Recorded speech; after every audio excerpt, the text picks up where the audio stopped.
본 방송에서 제공하는 투자 정보는 투자 판단에 대한 조언입니다. 방송에서 제공하는 주식의 가치, 가격 상승 및 하락에 대해서는 방송사에서 보장하지 않습니다. 출발 증시 와이드 헤드라인입니다. 뉴욕 증시는 도널드 트럼프 전 대통령의 대선 승리 소식에 3대 지수가 일제히 급등하면서 역대 최고 기록을 갈아치우고 새로운 랠리 모드로 출발했습니다. 공화당이 의회 상당 다수당 지위를 탈환하면서 상하원을 싹쓸이할 가능성도 투자 심리를 고무했습니다. 다음 소식입니다. 고질적인 코리아 디스카운트 문제를 해소하기 위해서 정부가 밸류업 프로그램을 추진하고 있지만 아직까지 한국 증시는 별다른 효과를 누리지 못하고 있습니다. 2024 동아 뉴 센티니얼 포럼에서 일본 금융청 국장은 앞서 밸류업 정책을 추진한 일본의 사례와 눈여겨볼 성공 요인을 자세히 소개했습니다. 국장은 10년여의 밸류업 정책을 종합 패키지였다라고 강조를 하면서 기업들은 자산운용사와 자산 소유자로부터 적절히 사용해서 투자의 과실을 주주인 가게에 돌려줘야 한다고 말했습니다. 다음 소식입니다. 더본 코리아 주가가 상장 첫날 장중 90% 가까이 오르면서 화려한 데뷔전을 치렀습니다. 6일 한국거래소에 따르면 더본 코리아는 공모가 34,000원보다 51.18% 오른 51,400원에 마감했습니다. 다음 소식입니다. 원달러 환율이 심리적 저항선인 1,400원을 넘어서면서 상단이 1,420원까지 확대될 것이라는 전망이 나오고 있습니다. 도널드 트럼프 미국 대통령 당선인이 달러 약세를 지지함에도 새 정부의 대규모 적자 가능성과 트럼프 트레이드 영향 등이 작용하기 때문입니다.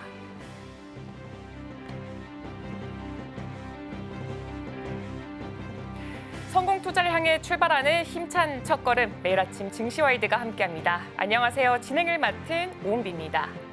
백악관이 드디어 새 주인을 맞이했습니다. 도널드 트럼프 전 대통령이 당선이 좀 확실시가 되고 있는 상황인데요. 어제 우리 증시도 발맞춰서 가는 흐름을 보여줬습니다. 일단 코스피 코스닥 양시장 지수 자체는 상승폭을 키면서 출발을 했습니다. 하지만 오후 들어서 이 대선에 있어서 윤곽이 어느 정도 드러나게 되면서 코스피는 2,600선까지 바라봤지만 낙폭을 조금 더 키워내가면서 결국엔 하락 전환을 했고요. 코스닥도 비슷한 흐름을 보이면서 결국에는 1%대나 하락하면서 마감을 했습니다. 여기서 종목별로 좀 엇갈린 흐름을 보여줬습니다.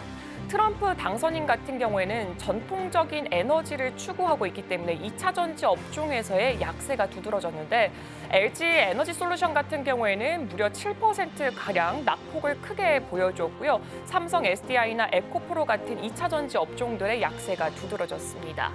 반면에 트럼프 수혜주라고 불리는 게 바로 방산 관련주입니다. 하나 에어로스페이스가 어제 7%대나 강세를 보여줬고 그 뒤를 이어서 현대로템, LIG 넥스원도 함께 오름세를 이어갔습니다. 잠시 후 이슈와이드를 통해서 이렇게 대선에 따른 정책에 따른 이 전망 그리고 전략까지 함께 꼼꼼하게 세워보도록 하겠습니다. 그럼 오늘 우리 출발 증시와이드가 준비한 소식들 먼저 화면을 통해서 확인해 보도록 하겠습니다. 오늘도 정말 다양한 소식들이 준비가 되어 있습니다. 김태성 본부장의 이슈와이드에서는 트럼프 트레이드에 대해서 자세한 전략을 세워볼 전망이고요. 김영민의 톡톡한 경제에서는 AMD에 대한 자세한 브리핑이 준비가 되어 있습니다. 개장절 리포트에서는 트럼프 제47대 미국 대통령으로 당선이라는 주제로 브리핑이 준비가 되어 있습니다. 그럼 간밤 동안 있었던 글로벌 이슈들 김영민 캐스터가 준비하고 있습니다.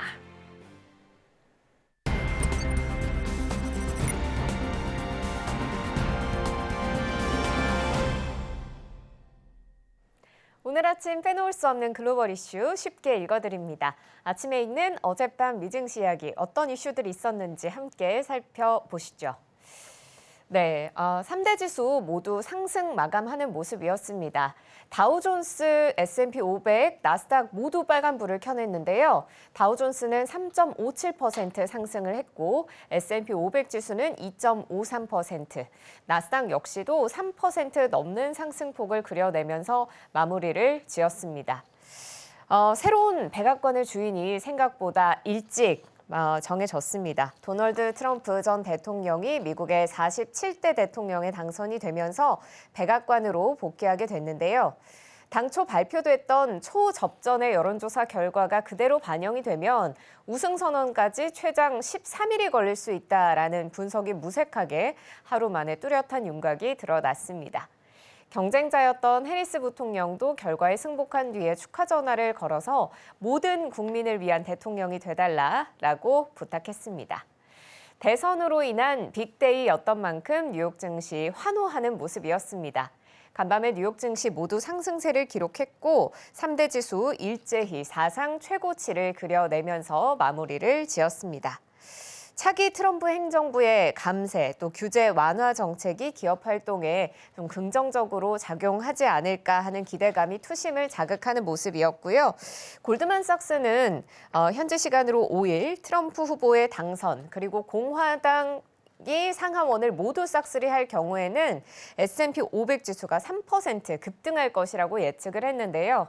현재 상원은 공화당이 승기를 꽂았고 하원 역시도 공화당이 우세한 흐름을 가져가고 있어서 실제로 S&P 500 지수 3%에 가까운 상승폭을 그려냈습니다.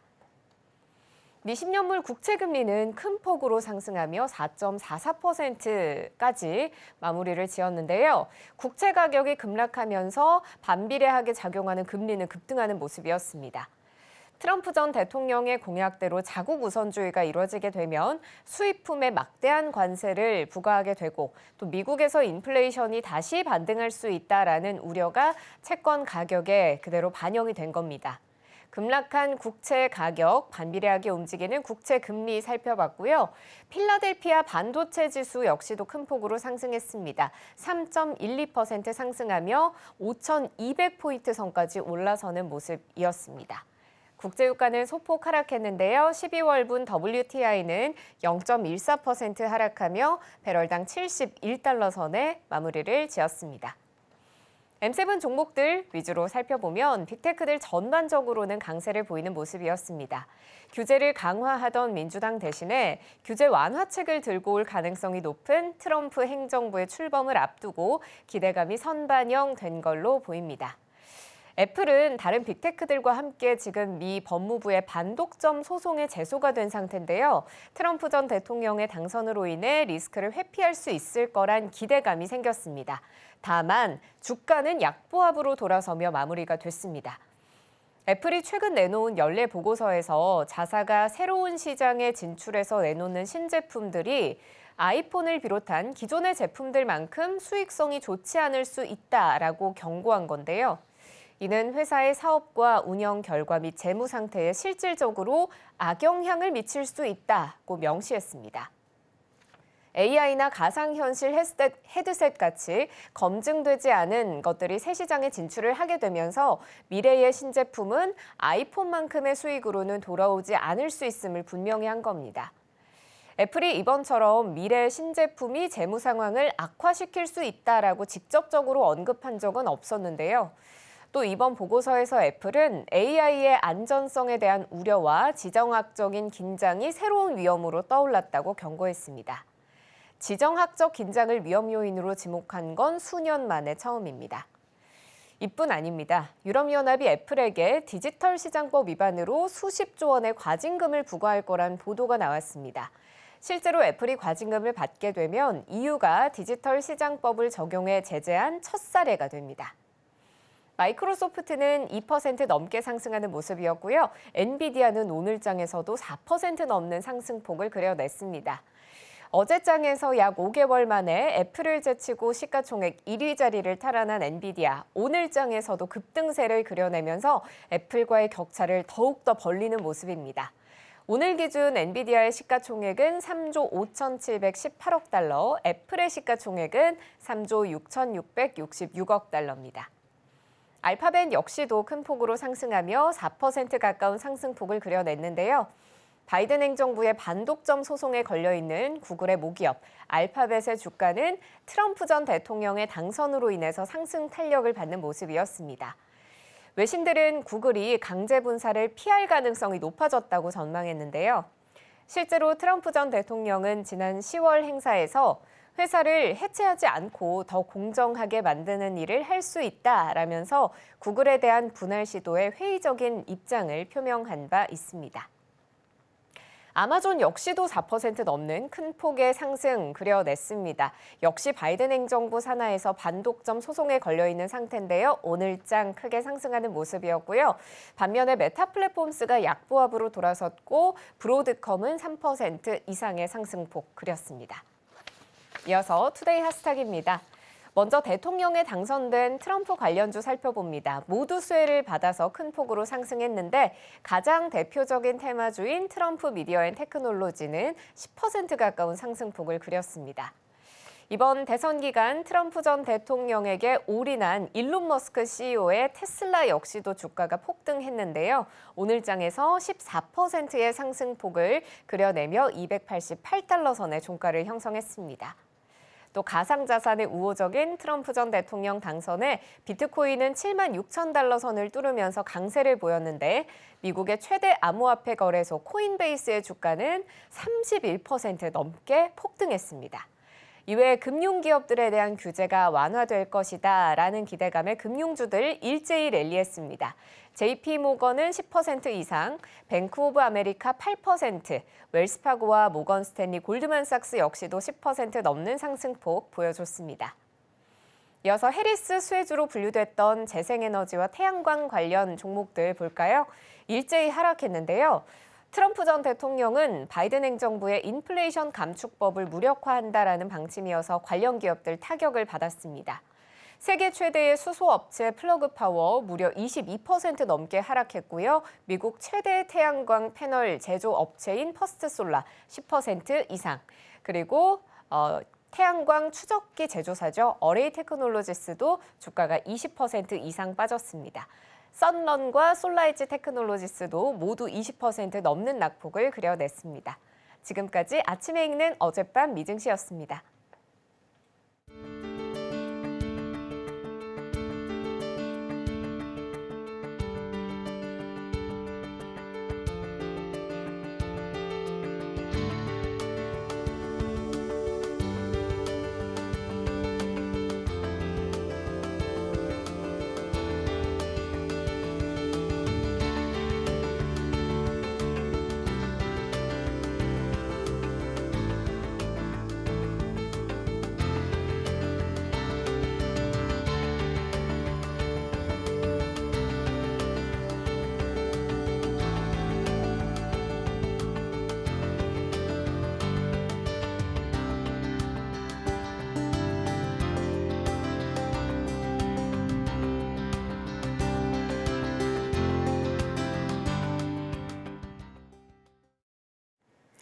네, 서울경제신문에서 선정한 대선 특집 조간 브리핑 만나보도록 하겠습니다. 첫 번째 기사부터 열어보겠습니다.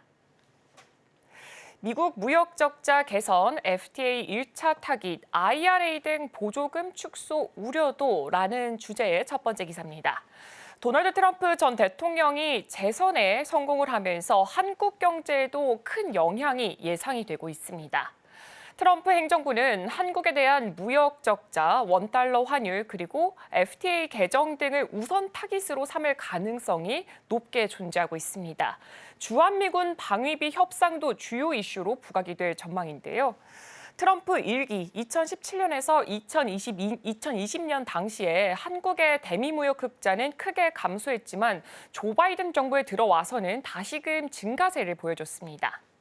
지난해 한국의 대미무역 흑자는 444억 달러로 역대 최대치를 기록했고요. 이 부분이 트럼프가 문제를 삼을 가능성이 매우 높게 존재하고 있습니다.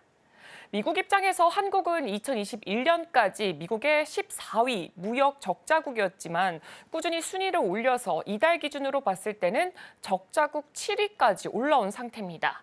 미국 측은 한국의 무역 적자 개선을 위해서 통상 압력을 가할 가능성이 있습니다. 또한 트럼프는 모든 무역 상대국에게 10에서 20%의 관세를 부과하고 또 중국산 제품에 대해서는 60%의 징벌적 관세를 매기겠다라고 밝히기도 했습니다. 이로 인해서 한국 기업들은 관세 압박에 좀 대비를 해야 할 필요가 있다라는 전망이 나오고 있습니다. 다만 환율의 경우에는 원화 절상 압력이 높아질 수도 있다라고 합니다. 트럼프는 기본적으로 달러 약세를 선호하는데요. 일기 때도 중국을 환율 조작국으로 지정을 했고 또 한국 정부와도 환율 개입 내역에 대한 공개를 확대하겠다라는 약속을 얻어냈습니다. 한미 FTA 재개정도 논의가 될 수 있는데 트럼프는 미국 내 일자리 창출에 부정적인 무역 협정을 재검토할 가능성이 크게 존재하고 있습니다. 한국과 관련이 깊은 반도체 지원법, 일명 칩스법이고 또 인플레이션 감축법, IRA에서의 보조금 축소 우려도 있고요. 자동차와 철강 부분에 대한 수출 쿼터 부과 가능성도 함께 현재 거론이 되고 있습니다. 전반적으로 다시 한 번 더 살펴보도록 하겠습니다. 일단은 대미 무역 흑자 추이부터 함께 체크를 해보자면 2020년 때는 지금 166억으로 집계가 된 상태입니다. 꾸준하게 흑자가 늘어서 2023년을 기준으로 봤을 때는 444억으로 역대 최고치를 달성했던 것만큼 트럼프가 이 부분을 조금 더 관심 있게 지켜볼 가능성이 크게 존재하고요. 경제 통상 정책도 함께 체크를 해보자면 공급망 정책에서 우리가 주의를 할 점이 대미 무역 흑자 큰 국가를 견제하겠다 이 부분인 것 같습니다. 대중국 전략 같은 경우에는 60% 이상의 고율 관세를 적용한다. 이 부분이 중국에게 있어서는 크게 적용이 될 것 같습니다. 환경 정책은 기후 변화는 음모론이고 화석 연료 산업을 부흥시켜야 된다라는 것 때문에 어제장에서도 우리 시장에서 CS윈드 라던가 한화솔루션 같은 이런 종목군들이 좀 부진한 흐름을 보여줬고요. 반도체법이라던가 IRA에서 규제가 조금 더 강하게 들어갈 것이다라는 전망 때문에 2차 전지 반도체 쪽에서의 약세도 함께 나왔습니다. 그리고 자원 발굴에 대해서 에너지 가격을 인하하겠다 이 부분까지도 함께 체크해 보시면 좋을 것 같습니다. 정부는 트럼프의 재선에 따른 경제적 영향을 면밀히 분석하고 대응 전략을 마련하고 있는 상태입니다. 기획재정부는 관련 회의를 열어서 국내 경제에 미칠 영향을 점검을 하고 있고요. 대외 경제 전략을 논의할 계획이라고 합니다. 이어서 다음 소식 확인해 보겠습니다. 트럼프의 치어리더 머스크 과연 입각할까? 이 여부가 굉장히 시장의 관심을 크게 모으고 있습니다. 현지 시간 6일 미국 공화당 대선 후보 도널드 트럼프 전 대통령의 대선 승리가 사실상 확정되면서 일론 머스크 테슬라 CEO의 행정부 입각 여부가 주목을 받고 있습니다. 당선 이후에 테슬라의 움직임도 강하게 나왔었는데요. 일단은 지난 거래, 그러니까 지난 밤에 봤을 때 테슬라의 주가가 14% 이상 뛰어오르는 모습까지 보여주면서 입각 여부도 함께 주목을 받고 있습니다. 머스크는 트럼프의 강력한 지지자로서 트럼프의 치어리더 이런 이름을 불릴 정도로 그의 선거를 적극적으로 지지를 해왔습니다. 트럼프 전 대통령은 대선 승리 시 머스크에게 연방정부 규제를 없애는 효율화 부서를 맡기겠다라고 약속한 바가 있습니다. 이에 따라서 머스크가 트럼프 2기 행정부에 참여할 가능성이 현재 제기가 되고 있습니다. 트럼프는 정부효율위원회를 신설해서 연방정부 개혁을 추진을 하고요. 이 위원회를 머스크에게 맡기겠다라고 밝힌 바가 있습니다. 머스크는 이를 통해서 연방정부의 예산을 최소 2조 달러 줄일 수 있다고 주장을 했고요. 이 부분 같은 경우에는 연방정부 지출의 약 3분의 1에 해당하는 규모라고 합니다. 한편 머스크와 트럼프의 협력 관계는 대선 기간 내내 이어지는 모습을 포착할 수가 있었습니다. 머스크는 트럼프를 적극적으로 지지하면서 선거 당일에도 SNS 계정에 트럼프에 대한 투표를 독려하는 게시글을 올린 바가 있습니다. 그리고 이후에 머스크는 플로리다주의 마러라고 리조트에서 트럼프와 그의 가족 그리고 후원자들과 함께 개표 방송을 지켜보면서 이렇게 지지를 좀 확고히 하는 모습을 내비치기도 했습니다. 트럼프 역시 승리 연설에서 머스크를 좀 특별하게 언급을 했습니다. 오늘 스타가 태어났다라고 칭찬을 하면서 머스크의 지원을 강조를 했었습니다. 머스크는 이번 선거운동 기간 동안 트럼프와 공화당 상원의원 후보들을 지원하기 위해서 최소 1억 3,200만 달러의 정치 자금을 기부한 것으로 알려진 상태입니다. 이어서 다음 소식 확인해 보도록 하겠습니다. 한국의 방위비 대폭 인상 요구 불보듯한다. 두 개의 전쟁도 종식 압박 가능성이 있다라고 합니다. 도널드 트럼프 전 대통령이 재집권에 성공을 하면서 미국의 대외 정책이 중대기로에 놓이게 됐습니다. 트럼프 2기 정책은 자국 우선주의를 강조를 하고요. 바이든 행정부의 동맹과의 결속을 통한 리더십 강화, 이 기조와는 좀 정반대로 전개될 가능성이 크게 존재합니다. 이에 따라서 교착 상태에 있는 러시아 우크라이나 전쟁과 가자 전쟁도 큰 전환점을 맞이할 것으로 예상이 되고 있습니다. 한국의 대미 외교 정책 역시 전방위적 수정이 불가피한 전망입니다. 첫 번째로 거래적 동맹과 방위비 분담금 인상 요구 부분에 대해서 한번 체크해 보도록 하겠습니다. 트럼프는 동맹에 대가 없는 지원을 하지 않겠다라는 입장을 갖고 있고요. 유럽과 한국, 일본 등의 방위비 분담금 대폭 인상을 요구할 가능성이 크게 존재합니다. 트럼프는 한국을 머니머신이라고 부르면서 방위비 분담금을 최소 100억 달러 이상으로 올리겠다라고 밝힌 바가 있는데 이 같은 태도는 글로벌 안보 지형에 큰 변화를 불러올 것으로 보여지고 있습니다. 우크라이나와 이스라엘에 대해서 미칠 영향도 함께 체크해 보겠습니다. 트럼프의 재집권은 러시아 우크라이나 전쟁과 가자 전쟁에도 영향을 미칠 전망인데요. 트럼프는 우크라이나에 대한 군사 지원을 자국의 혈세 낭비라고 보고 있고요. 취임 시에 24시간 내에 전쟁을 끝내겠다라고 언급한 바가 있습니다. 우크라이나에게 영토 상실을 동반한 패배 합의가 될 가능성이 높다라고 평가가 되고 있는 부분입니다. 가자 전쟁의 경우에는 트럼프가 이스라엘에 유리한 방향으로 전쟁을 종식시킬 가능성이 있고요. 이스라엘군의 군사 활동을 지지할 것이다라는 관측까지 함께 나오고 있습니다. 북미 정상회담 재개 가능성에 대해서도 함께 체크해 보도록 하겠습니다. 트럼프는 김정은 북한 국무위원장과의 우호적 관계를 강조하면서 북미 정상회담 재개 가능성을 시사한 바가 있습니다. 북한이 7차 핵실험을 강행할 경우에는 정상회담 재개 압력이 더욱더 높아질 가능성이 있습니다. 다만 북미 대화가 재개되더라도 핵 문제에 대한 이견으로 합의가 어려울 것이라는 견해가 좀 지배적으로 작용이 되고 있습니다. 트럼프 2기에서 비핵화 협상 대신에 북한의 핵 보유를 일부분은 좀 인정을 하는 스몰딜 형식을 택할 가능성이 있고요. 이 경우에는 한반도의 북핵 위협은 더욱더 커질 수가 있다라는 전망이 함께 나오고 있습니다. 이어서 다음 소식도 함께 체크해 보도록 하겠습니다. 앤디킴 반도체, AI 등 첨단 분야 한미 협력 강화에 최선을 다하겠다라는 소식입니다. 현지 시간 5일 한국계 최초로 미국 상원의원에 당선된 앤디킴 의원이 뉴저지주 체리힐에서 열린 기념행사에서 한미 관계 강화의 포부를 밝혔습니다. 그는 첨단 혁신 분야에서 미국과 한국의 협력을 강화하고 싶다라고 말을 했고요. 반도체와 인공지능 등 다양한 분야에서 협력의 가능성까지 함께 강조를 했습니다. 김 의원은 민주당 소속이고요. 연방 상원의원 선거에서 공화당의 커티스 바쇼 후보를 꺾고 승리를 했습니다. 미국 의회 역사상 첫 한국계 상원의원이 됐다라는 소식까지도 함께 들려왔습니다. 김 의원은 이날 당선 수락 연설에서 한인 이민 역사에서 새로운 챕터를 추가하게 돼서 굉장히 영광스럽다라고 말을 했고요. 다음 세대 한인들에게 지금이 우리의 세대라고 격려 메시지를 보내기도 했습니다. 김 의원은 2019년부터 연방 하원의원으로 활동을 했고요. 이번 상원 도전에서는 전통적인 민주당 지역인 뉴저지주에서 일찌감치 승리가 예상이 됐었습니다.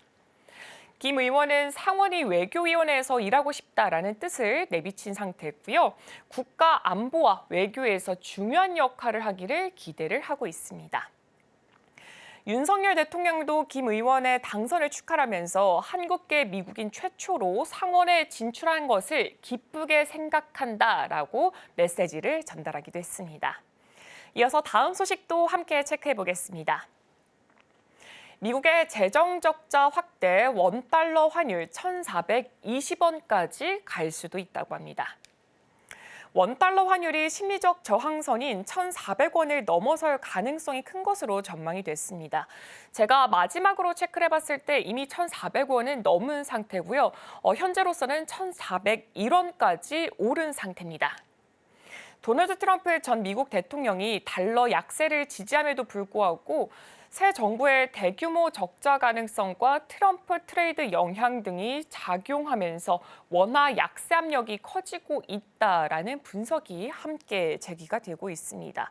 어제 트럼프 당선인의 이 윤곽이 어느 정도 크게 보이던 그 시점부터 환율이 크게 올라갔고요. 어제 밤 기준으로 1,400원을 이미 돌파를 한 상태입니다. 하지만 추가적인 상승까지도 염려해 둘 수밖에 없는 상황에 놓이게 됐습니다.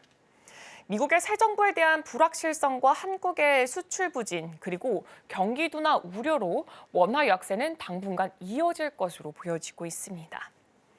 6일 서울 외환시장에서 원달러 환율은 1,378원에 거래를 시작했습니다. 미국 대선의 개표 흐름에 따라서 크게 변동하는 모습을 보여줬습니다. 트럼프 전 대통령의 당선 가능성이 제기가 되면서 환율이 급등을 해서 낮 12시 2분쯤에는 1,399전, 70전까지 상승을 했고요. 이후에 1,396원대까지 좀 하락을 하는 모습을 보여주기도 했지만 다시금 반등을 하면서 1,400원을 돌파를 했습니다. 외환당국은 환율 급등에 개입을 해서 환율을 방어한 것으로 보여지고 있습니다. 트럼프의 감세 정책으로 인해서 미국의 소비가 부양이 되고 인플레이션 가능성까지 함께 커지면서 달러 강세가 외환 시장에 크게 영향을 미친 것으로 보여지고 있습니다. 전문가들은 원달러 환율이 1,400원을 넘어설 경우 1,420원대까지 오를 가능성이 있다라고 분석한 바가 있기 때문에 현재 1,401원까지 올라온 만큼 1,420원이 과연 도달을 할지 함께 체크해 보시면 좋을 것 같습니다. 미국의 대선 관련 불확실성이 해소되면은 달러 강세 압력이 약화가 되고요. 환율도 안정화가 될 것이다라는 전망이 함께 나오고 있습니다. 한국의 수출 부진과 경기 둔화 우려도 원화 약세를 계속해서 부추기는 모습을 보여주고 있습니다. 올해 3분기 GDP 성장률은 전 분기 대비 0.1% 성장에 그친 모습을 보여줬고요. 수출 같은 부분은 마이너스 0.4%로 조금은 역성장하는 모습을 보이기도 했습니다. 물가 같은 경우에는 2달 연속해서 1%대를 기록하면서 경기 둔화 우려 자체가 현재 강하게 시장에 압박을 가하고 있는 상태로 보여지고 있습니다. 전문가들은 미국의 금리 인하 기대가 줄어든 반면에 한국은 경기 침체 우려로 인해서 원화 약세 압력이 더 커질 것이다라고 보고 있습니다.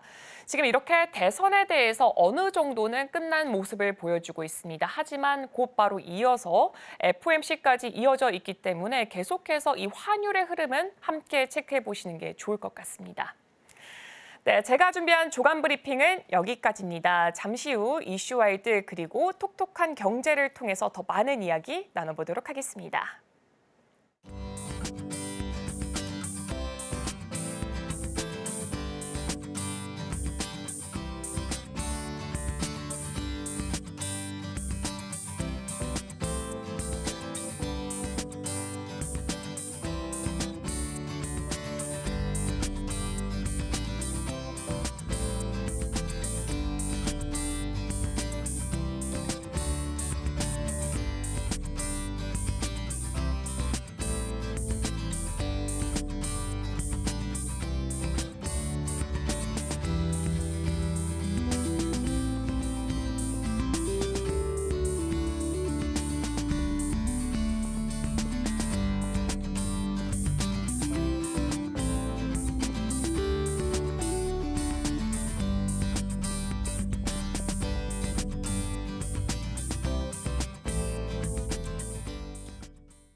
서울경제TV 톡톡한 경제 김영민입니다.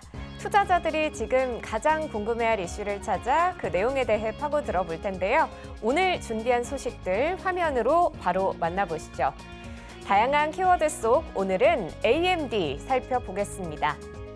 AMD는 미국에 본사를 둔 반도체 및 컴퓨터 부품 제조업체로 주로 CPU와 GPU를 설계하고 제조합니다. 본사는 캘리포니아주 산타클라라 써니베일에 위치하고 있고 리사수 CEO가 회사를 이끌고 있습니다. 시가총액은 2,300억 달러를 웃돌죠. AMD는 실리콘밸리의 1세대 주요 기업 중 하나로 50년이 넘는 역사를 자랑하는데요. 1969년 5월 1일 페어차일드 출신의 제리 샌더스와 그의 팀에 의해 설립됐습니다. 초창기 AMD는 메모리 칩을 생산했지만 이후 CPU와 GPU 등으로 제품군을 확장해 나가며 반도체 산업에서 중요한 위치를 차지하게 됐습니다. CPU 분야에서는 인텔, GPU 부문에서는 엔비디아 등과 경쟁하고 있죠. AMD는 1970년대 초반엔 인텔의 CPU와 호환되는 프로세서를 제조했습니다. 그러다 2000년대 초반에 자사의 에슬론 시리즈로 큰 성공을 거두며 인텔에 대응하는 강력한 경쟁자로 떠오르게 됩니다. 하지만 새로운 CPU 아키텍처 불도저와 CPU와 GPU를 하나로 합친 가속 처리 장치인 APU 제품이 잇따라 고배를 마시면서 AMD는 파산 직전의 위기에 몰리기도 하는데요. 이때 부사장이 된 리사수 CEO가 시장의 외면을 받았던 APU를 승부수로 띄웁니다. APU의 CPU와 GPU 성능이 모두 PC용으로는 다소 부족했지만 콘솔 게임기용으로는 충분하고 크기까지 작아서 콘솔 게임기의 슬림화 추세에 딱 맞았던 겁니다. 리사수는 소니와 마이크로소프트의 APU를 콘솔 게임기에 두뇌로 써달라고 제안했고 두 회사는 이 제안을 받아들입니다. 그 덕분에 2013년 10월 AMD는 5분기 만에 적자에서 탈출했고 이듬해에는 콘솔 게임기 시장에서만 매출의 약 40%를 확보하기에 이릅니다. 콘솔 게임기 시장에서의 성공으로 CEO로 승진한 리사수는 CPU의 성능을 끌어올리기 위해서 새로운 결단을 내리게 되는데요. AMD의 제품 생산을 파운드리 업체인 TSMC에 맡깁니다. 이로써 AMD는 인텔의 경쟁작보다 높은 효율로 뛰어난 연산 성능을 가진 라이젠 CPU를 개발할 수 있는 기반을 갖췄습니다. AMD의 CPU 제품군은 크게 일반 소비자용과 서버용으로 나눌 수 있습니다. 일반 소비자용은 라이젠 프로세서가, 서버용으로는 에픽 시리즈가 있습니다. 특히 2017년 출시된 라이젠 프로세서는 높은 성능과 경쟁력 있는 가격으로 인텔의 코어 시리즈에 강력한 도전장을 내밀었습니다. 라이젠은 젠이라는 새로운 아키텍처를 기반으로 설계됐는데 이를 통해 높은 효율성과 멀티코어 성능을 제공합니다. 이로 인해 게임, 멀티태스킹, 콘텐츠 제작 등 다양한 영역에서 소비자들로부터 긍정적인 평가를 받았습니다. 특히 최근 발표된 젠4와 차세대 젠5 아키텍처는 성능과 전력 효율성을 더욱더 개선해서 앞으로의 발전 가능성까지 기대하게 합니다. 서버용 에픽 프로세서는 데이터 센터를 겨냥해 출시된 CPU로 현재 CPU 시장에서 인텔에 이어서 2위를 차지하고 있습니다. 인텔의 제온 프로세서에 대항하기 위해 출시가 됐죠. AMD는 에픽 프로세서를 통해 데이터 센터와 서버 시장에서도 큰 성과를 이루고 있는데요. 리사수 CEO는 5세대 에픽 프로세서 출시를 발표하는 자리에서 5세대 에픽은 시뮬레이션 결과 경쟁사의 최고 수준보다 3배 이상 빠르고 규모가 작은 거대 언어 모델을 실행할 때 AI 추론 성능도 탁월하다고 강조했습니다. AMD는 이전 모델인 4세대 에픽 프로세서를 통해 이미 시장 점유율을 27%까지 끌어올렸다며 5세대 에픽 프로세서를 통해 30% 이상의 점유율을 확보할 거라는 목표를 밝혔습니다. AMD는 GPU 시장에서는 엔비디아와 경쟁하고 있는데요. 라데온 시리즈가 주력 제품입니다. 특히 2006년에는 ATI를 인수해 GPU 기술을 확보했고 이를 통해 고성능 그래픽카드 시장에서도 지속적인 성장을 이루어 왔습니다. 라데온 그래픽카드는 게임, 그래픽 디자인, 머신러닝 등 다양한 분야에 활용되고 있으며 엔비디아의 지포스와 함께 많은 사용자들에게 사랑받고 있습니다. 두 회사는 AI 칩 시장에서도 치열하게 경쟁하고 있죠. AMD는 지난달 초 새로운 AI 칩인 MI325X를 공개했습니다. 이는 지난해 말 출시한 MI300X의 후속 칩으로 기존 칩과 같은 아키텍처를 사용하며 AI 계산 속도를 높일 수 있는 새로운 유형의 메모리가 내장돼 있는데요. 연말에 본격 양상에 들어가 내년 1월부터 출하를 시작하는 MI325X. 조만간 양산을 시작하는 엔비디아의 차세대 AI 칩인 블랙웰과의 치열한 경쟁에 돌입할 것으로 보입니다. AMD는 또 내년에는 차세대 AI 칩 MI350을, 2026년에는 MI400을 출시할 것이라는 향후 계획까지도 밝혔으니 기대해 볼 수 있겠습니다. 이런 가운데 AMD가 지난주 3분기 실적을 발표했습니다. 시장의 기대를 웃도는 호실적을 발표했는데요. 매출 68억 2천만 달러, EPS 92센트를 기록했습니다. LSEG 예상치인 67억 1천만 달러를 상회했고요. EPS 예상치에는 부합하는 모습이었습니다. 특히 핵심 사업인 데이터 센터 사업의 매출이 2분기 연속으로 2배 늘어났는데요. 리사수 CEO는 클라우드 공급업체 등에서 AI 인프라를 구축하기 위한 수요가 여전히 많다고 설명을 했습니다. 하지만 시장의 기대가 좀 컸던 탓인지 시장은 호실적에도 불구하고 주가가 10% 가까이 하락하는 등 실망감을 드러내는 모습이었습니다. 외신의 평가도 볼까요? 블룸버그 통신도 시장은 더 나은 상승을 기대하고 있다고 분석했죠. AMD, 시장의 기대에 부응하며 엔비디아의 아성을 뛰어넘을 수 있을지 계속해서 집중해서 지켜봐야겠습니다. 오늘 제가 준비한 소식 여기까지입니다.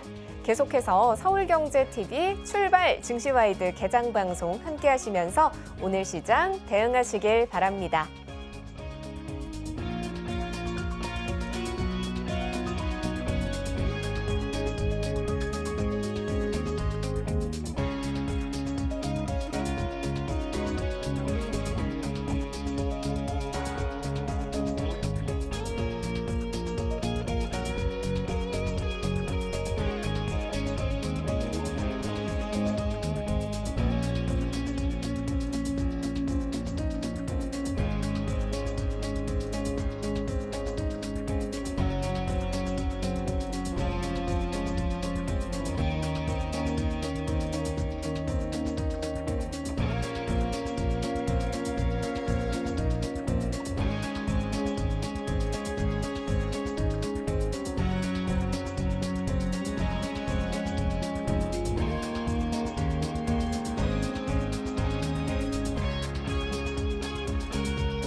네, 목요일에 이슈와이드 출발해 보도록 하겠습니다. 오늘 함께 하실 분은 IES의 김태성 본부장입니다. 네, 본부장님 안녕하세요.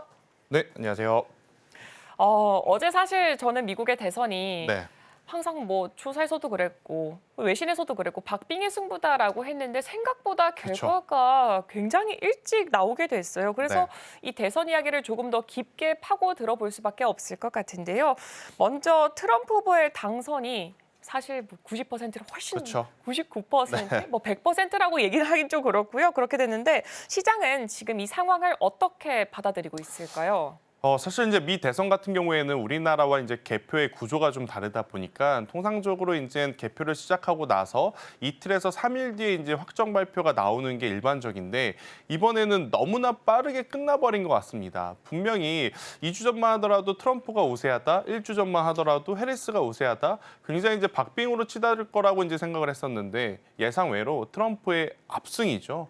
압승으로 좀 끝나는 상황이다 보니까 어제 우리나라 증시는 아시아 증시 중에서도 가장 피해를 많이 본 어떤 증시가 되어버렸어요. 중국 괜찮았죠? 일본 폭등했습니다. 우리나라 급락했습니다.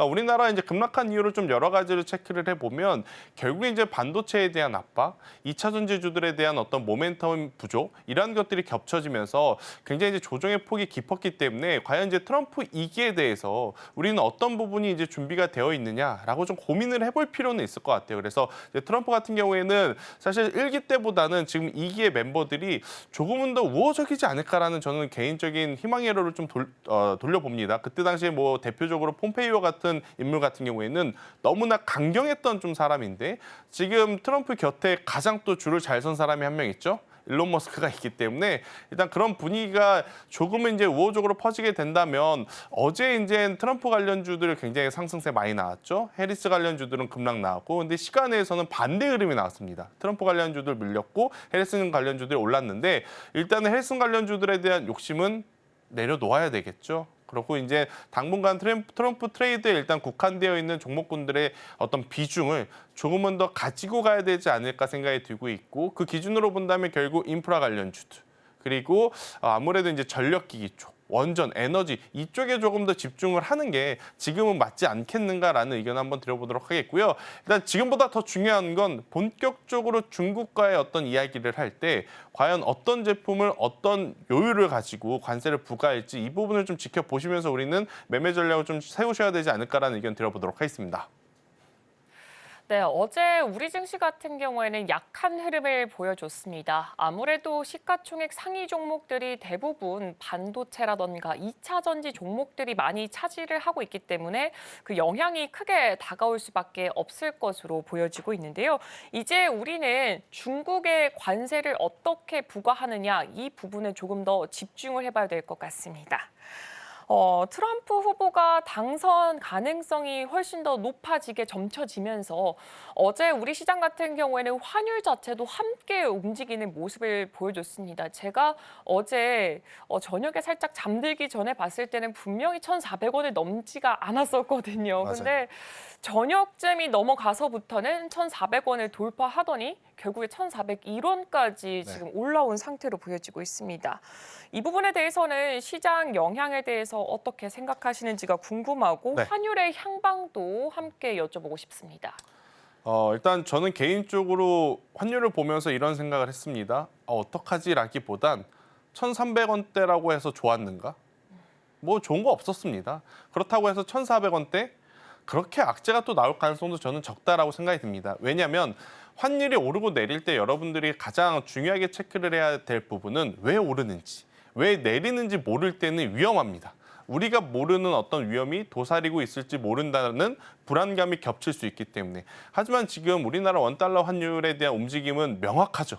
그러니까 우리나라 환율뿐만 아니라 전 세계 시장 국채금리라든지 환율 시장의 방향성은 지금 명확합니다. 누구 때문에? 트럼프 때문에. 그렇게 이유를 아는 상승은 그렇게 크게 걱정할 필요는 없습니다. 대신에 이제 환율이 이렇게까지 변동성을 좀 보이게 되면 외국인 입장에서는 지금 결국에 환차손을 감수하면서까지 우리나라에 들어올 명분이 조금 떨어지는 거죠.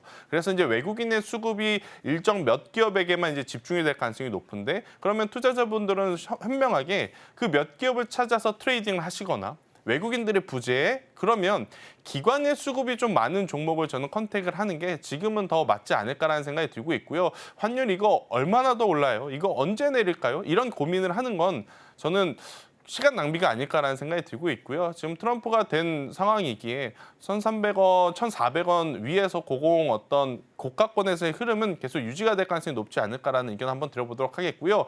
갑작스럽게 우리가 환율이 확 튄 건 아닙니다. 계속 환율이 올라가고 있습니다. 환율이 올라가고 있습니다. 조심하셔야 됩니다. 이미 준비를 좀 많이 한 상태에서 지금 맞이하는 상승세이기 때문에요. 너무 이 부분에 대해서 딥하게 고민하실 필요는 없을 것 같고요. 지금은 여러분들 포트를 좀 보실 때 종목을 좀 잘 선별하셔야 될 것 같아요. 만약 해리스와 좀 연관된 기업들을 많이 가지고 있다면 당연히 오늘 출발부터 좋지 않을 가능성이 높습니다. 하지만 그 안에서도 여러분들이 잘 선택을 하셔야 될 건 투자를 할 섹터냐 아니면 트레이딩으로 들어갔다가 지금 물린 거냐 이 부분을 저는 오히려 더 고민을 하면서 대응을 하셔야 될 때가 아닌가. 환율은 이미 다 알고 있는 상황이었다라고 좀 정리드리겠습니다. 네, 정말 사실 이게 환율이 왜 오르는지를 모를 때가 가장 무서운 상황이 아닐까 싶습니다. 지금은 명확하게 트럼프 후보의 당선 이 키워드로 환율이 좀 움직임을 보여줬는데 일단 트럼프 후보 자체가 달러의 약세를 조금 더 원하고 있고 그 부분을 더 지향하고 있기 때문에 조금 달러와 대비해서 이 원화가 좀 내려가지 않을까라는 기대감도 함께 갖고 있습니다. 그렇기 때문에 일단 당분간은 외국인의 수급이 조금 마를 수가 있고 그 수급이 집중하는 종목 쪽에 좀 집중을 해보시면 좋을 것 같습니다. 그럼 트럼프 같은 경우 이제 트럼프 이슈가 끝나고 나서는 시장은 FOMC에 이제 좀 집중을 하고 있는 모습을 보여주고 있습니다. FOMC 연내 2차례 금리 인하를 단행하겠다라는 말이 나오긴 했었는데 가능할 것으로 보고 계신가요? 최근에 나온 고용 지표를 좀 보고 있으면 금리도 인하 가능할 가능성이 저는 높다라고 생각이 들어요. 만약 여기서 인하를 해준다고 하면 굉장히 우리나라 시장에게도 한 번 더 기회가 오는 부분이라서 저는 금리 인하에 대한 어떤 방향성을 좀 보시는 게 맞지 않을까라는 생각이 들고 있고요. 가장 중요한 것은 결국에는 어떤 기업들의 실적인 것 같아요. 지금 여러 가지 지표들이 굉장히 많이 나오지만 아무래도 이제 기업들의 실적 발표가 같이 지금 연동이 되면서 나오고 있는 시즌이기에 저는 오히려 이런 FOMC에 대한 방향성보다는 기업들의 실적이 더 중요하지 않을까. 그러니까 FOMC에서 만약 금리 인하를 해주면 시장 전반적으로 수급은 살아 돌아오겠죠. 하지만 미국도 그렇고 우리나라도 그렇고 최근에 빅테크 기업들의 실적 발표에 따라서 상승하는 기업과 상승하지 못하는 기업의 격차가 굉장히 크게 벌어지고 있어서 FOMC는 저는 금리 인하를 안 한다 하더라도 인하의 어떤 방향성 기조로 전환이 되었기 때문에 크게 걱정하실 필요는 없다라고 좀 정리해 드릴 수 있을 것 같고요. 더욱이 중요한 건 테크 기업들의 실적을 좀 보면서 비중 조절을 하시는 게 맞지 않나라는 의견 한번 들어보도록 하겠습니다. 네, 그렇죠. 지난주 이 시간까지만 하더라도 우리는 실적에 좀 주목을 하는 모습을 보여주기도 했습니다. 지금 금리가 인하를 할지 어떻게 동결이 될지 아직까지는 명확하게 말을 할 수는 없습니다만 그래도 빅테크 기업들의 실적에 좀 주목을 해서 투자 전략을 세워보시는 게 좋을 것 같습니다.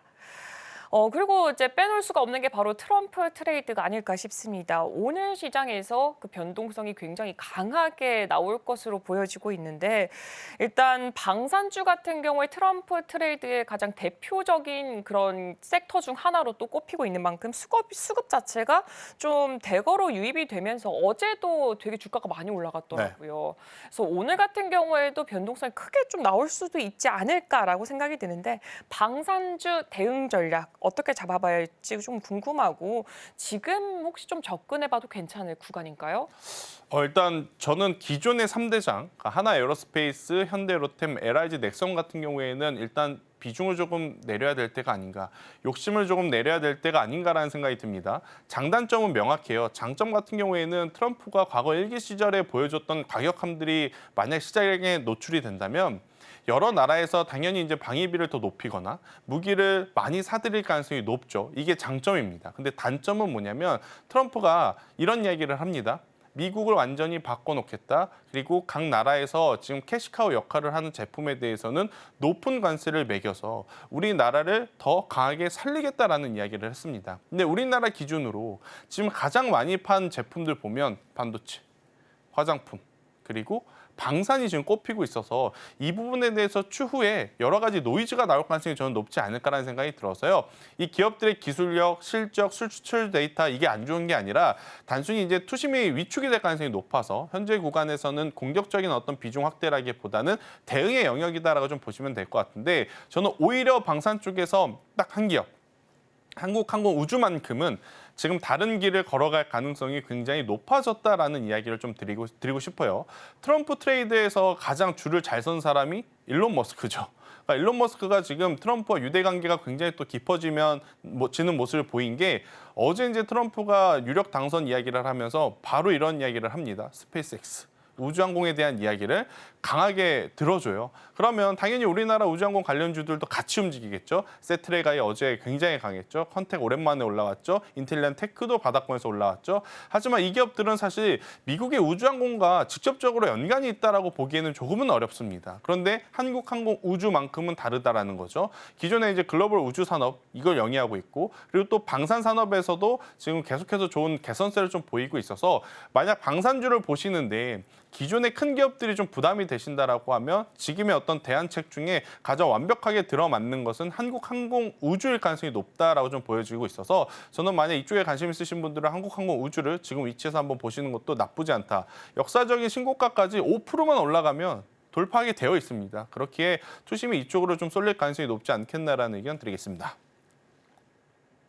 네, 방산주 같은 경우에는 어제 한화 에어로스페이스가 7%가 넘어가는 강세를 보여주기도 했습니다. 보유하신 분들 같은 경우에는 현재 지금 비중을 조금은 축소해보는 것도 좋지 않을까라는 의견을 전달해 주셨고요.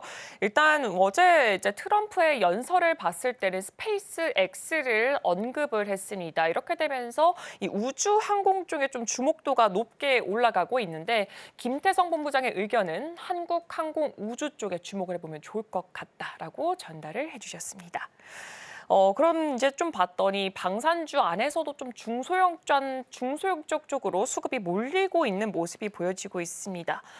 대형 방산주가 이미 큼직큼직하게 움직였다면 이제는 좀 중소형 방산주도 봐도 괜찮지 않을까라는 기대감이 있는데 근데 그렇게 따지기에는 이미 이전에 실적이란 이슈로 이미 한 번 오른 경험이 있기 때문에 지금 들어가기는 좀 늦지 않았을까라는 우려감도 함께 있거든요. 이 부분에 대해서는 어떻게 전략 세워보면 좋을까요? 저는 일단 방산 중소형주, 그러니까 흔히 말해서 빅텍, 스페코, 퍼섹과 같은 개별주들은요. 일단 트럼프가 당선이 되었기 때문에 북한과의 또 이야기가 많이 나올 가능성이 높아요. 과거 일기 시절을 돌이켜보면. 그래서 이쪽에 대해서는 단기 테마로만 좀 보시는 게 좋을 것 같고요. 대신에 이제 이 기업을 좀 제외하고 그래도 방산 부품주 쪽을 좀 보신다면 저는 두 기업을 여러분들이 꼭 한번 체크를 해보셨으면 좋겠다는 생각이 듭니다. 일단 첫 번째는 i3 시스템이라는 기업입니다. 센서, 라이다 이런 제품을 만드는데 유도 무기에 이제 필수적으로 들어가는 제품이고 지금 i3 시스템의 고객사는 현대로템과 LIG 넥슨, 한화 에어로스페이스를 모두 가지고 있는 어떻게 보면 방산 부품주 중에서는 이제 큰 대장주라고 좀 볼 수는 있어서요. 실적을 놓고 본다면 당연히 소위 말하는 대형 3사가 이렇게 실적이 좋다? 그럼 여기에 부품을 공급하는 i3 시스템 또한 실적이 좋아질 가능성이 높기에 저는 이쪽을 한번 보시는 게 좋을 것 같고요. 어제 작은 기업들 중에 코난 테크놀로지라는 기업이 굉장히 좋은 모습을 보였죠. 장중에 이제 상한가를 좀 기록을 했다가 장 막판에 윗구리가 달리면서 내려오긴 했지만 이쪽도 첫 번째 거래량이 엄청나게 수반한 이제 상승이 나왔다라는 부분 그리고 두 번째 이슈 없이 거래량이 붙은 것이 아니라 이 방위용 드론 산업에 이제 진출하는 부분들이 부각이 되었기 때문에 이제 상승을 한 거라 어떻게 보면 바닥권에서 그럼 다음 어떤 이 수급이 움직일 수 있는 쪽을 좀 본다라고 하면 저는 코난 테크놀로지까지 한번 보시는 것도 괜찮지 않겠나라는 생각이 들어서요. 이 두 기업은 여러분들이 꼭 체크를 해보셨으면 좋겠다는 의견 드리겠습니다. 네, 중소형 방산주 같은 경우는 좀 단기적인 관점으로 보는 게 좋을 것 같습니다. 거기 안에서도 좀 부품주 쪽으로 바라보면 좋을 것 같은데 그중에 지금 대장격으로 움직이고 있는 게 i3 시스템입니다. 일단 대형 3사와 모두 다 납품을 하고 있기 때문에 당연히 실적이 잘 찍힐 수밖에 없기 때문에 실적 기대감 당연히 존재하고 있고요. 그리고 코난 테크놀로지는 어제 장중 상한가를 터치하기도 했습니다. 그렇기 때문에 이 두 기업 쪽에 조금 더 관심도를 높게 두는 것도 좋을 것 같습니다. 그럼 이제 다음으로 또 논해볼 수밖에 없는 게 원전 아닐까 싶습니다. 트럼프 이제 곧 대통령이 될 거지만 트럼프 후보 같은 경우에는 전통 에너지의 무게를 조금 더 두고 있기 때문에 우리도 함께 계속해서 움직였거든요. SMR 투자 관련해서도 지속해서 이야기가 나오고 있는 만큼 원전 관련주의 포트 전략은 어떻게 세워보는 게 좋을까요? 원전은 원래부터 좋았습니다. 근데 이제 중간에 이 웨스팅하우스가 자꾸 이제 걸리적 거리는 이야기들이 좀 나오다 보니 일정 실망 매도 물량이 나온 구간이 있었지만 변하지 않는 일정 11월 달에 체코에서 이제 우리나라에 이제 들어오면서 대형 원전에 대한 이야기를 할 가능성이 높고 그게 첫 번째고요. 두 번째, 빅테크 기업들이 하나같이 전력이 필요하다라고 하죠. 그것은 이제 바로 공급할 수 있는 게 사실은 신재생 에너지보다는 SMR이 더 합리적이고 속도적인 측면에서도 가장 이제 긍정적이기 때문에 저는 원전주들을 좀 유심히 보셔야 된다. 그래서 이제 대표적으로 두산 에너빌리티가 올해 7월 달에 기록했던 25,000원이라는 가격대 시세를 언제 이제 넘어가 주느냐가 중요할 것 같아요. 굉장히 빠른 시간에 넘어간다면 굉장히 많은 종목군들이 따라 움직일 가능성이 높다. 하지만 여기서 SMR 관련한 어떤 이제 매출 기준을 가지고 있는 우진엔텍과 BHI를 저는 집중적으로 좀 보시는 게 맞을 것 같고요. 또 이제 새로운 얼굴은 아니지만 그래도 최근에 거래량이 붙고 있는 기업이 하나 보입니다. G2파워라고 하는 기업. 일단 G2파워는 원전 매출도 있지만 ESS 에너지 저장 장치 액침 냉각 기술도 시장에서는 부각이 됐어요. 그런데 공교롭게도 이런 에너지원을 모아둘 에너지 저장 장치도 필수적으로 좀 필요한 상황이다 보니까 G2파워에 대한 관심도도 저는 높여가셔도 괜찮지 않을까라고 좀 말씀드리겠습니다. 네, 원전은 지금 뭐 트럼프 전 대통령 지금 이제 곧 차기 당선 후보기도 하지만 이 이슈 때문에 계속 움직이기도 했지만 그래도 우리가 체코 수주 관련된 이슈도 있고 지속적으로 나오고 있는 만큼 계속해서 좀 더 관심을 두는 것도 좋을 것 같습니다. 반대적인 상황도 함께 지켜보도록 하겠습니다. IRA가 가장 먼저 키워드로 떠오를 것 같은데 관련 법안의 수혜주들은 좀 현재 두려움에 떨고 있을 것 같습니다. 그렇죠. 어제도 뭐 2차 전지 관련된 종목들의 낙폭이 꽤나 크게 나오는 모습을 보여주었는데 여기에 더불어서 4분기 업황에 있어서 기대감까지도 현재 줄어들고 있는 모습이 보여지고 있어서 현재 우리 같은 경우에는 저가 매수 전략을 사용을 해야 될지 아니면 조금 더 긴 시간을 두고 관망을 해야 될지 전략을 좀 어떻게 짜보는 게 좋을까요? 두 가지를 다 써야 될 것 같습니다. 일단 긴 시간이 좀 필요하다는 것을 인지한 상태에서 지금 당장 떨어지는 칼날을 잡기보다는 최근에 이제 조정의 폭이 깊어질 만한 종목군들은 관심 종목 리스트에 올려놓으시고 그 종목군들의 하락이 추가적으로 나오지 않고 반등이 나올 때 그때 비중을 확대하는 게 맞지 않을까라는 생각이 듭니다.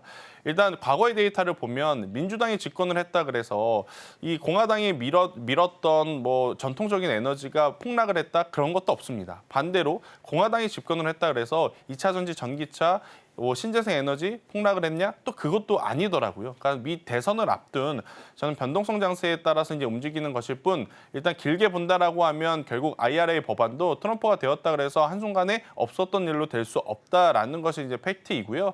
결국에 이제 추가적인 상승에 대한 기대감을 좀 가져갈 수 있기에 저는 이제 저점 매수세를 이제 노리는 게 맞지만 지금 당장의 어떤 조정을 이용하는 저가 매수는 굉장히 위험할 수 있지 않겠나라는 의견 한번 드려보도록 하겠습니다. 네, 아무래도 2차 전지는 지금 당장 바라보기보다는 조금 더 지켜보고 저가 매수세를 그때서야 좀 유효하게 전략이 작용이 될 것 같습니다. 그럼 오늘 나눴던 이야기 다시 한번 화면을 통해서 확인해 보도록 하겠습니다. 김태성 본부장의 이슈와이드에서는 트럼프 트레이드 관련주 자세하게 분석해봤습니다. 트럼프 후보가 47대 미국 대통령 당선에 확실시가 됐습니다. 이로 인해서 시장에서는 레드십 여파로 환율이 당분간 1,400원대에서 수급 공방을 벌일 것으로 보이고 있습니다. 트럼프 수혜주 중에 하나인 중소형 원전 관련주 중심으로 수급이 유입될 전망이라고 합니다.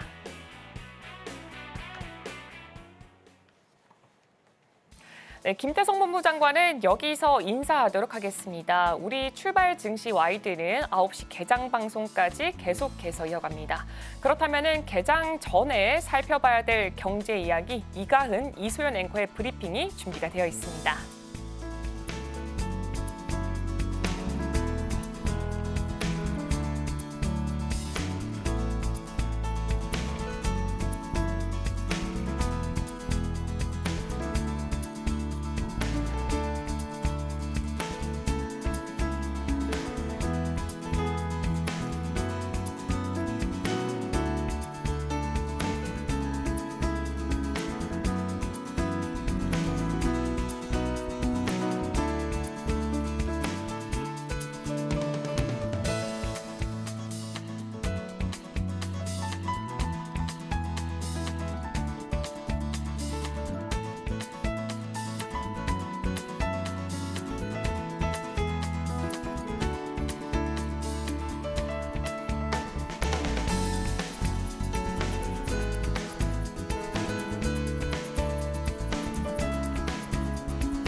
네, 개장을 10분 정도 앞두고 있습니다. 우선 간밤에 미증시 3대 지수는 일제히 상승하면서 강하게 마무리가 됐습니다. S&P 500, 다우 그리고 나스닥 모두 2% 넘는 강세로 장을 마무리했는데요. 우선은 확실하게 불확실성 자체는 제거된 것 같습니다. 자, 그렇다면 미증시 그리고 미국 대선 한마디로 넘어가 보도록 하겠습니다. 화면 살펴보시죠. 네. 일단은 축하드립니다. 미국 47대 대통령으로 트럼프 후보가 당선이 굉장히 유력해진 상황입니다. 이제는 전 대통령이 아닌 대통령 당선인으로 불려도 될 것 같은데요. 우선은 그의 정책들과 관련된 수혜주들 하나하나 정리를 해보도록 하겠습니다. 화면을 통해서 수혜 섹터 첫 번째 화면을 보도록 하시죠. 우선 금융주 살펴보셔도 좋을 것 같은데요. 트럼프 전 대통령 법인세 인하와 감세 정책으로 기업들의 부담이 완화될 것으로 보여집니다. 이에 전반적으로 관련된 종목들이 일제히 상승 흐름을 보였고 산업 그 자체가 상승세를 크게 타면서 강세를 연출했었는데요. 뱅크 오브 아메리카와 JP모건, 골드만삭스 등 대형 금융사를 상대로 한 규제 역시 완화시켜주겠다라고 공언을 한 바 있습니다. JP모건은 11% 그리고 골드만삭스는 13% 넘는 급등세로 장을 마무리하기도 했었고요.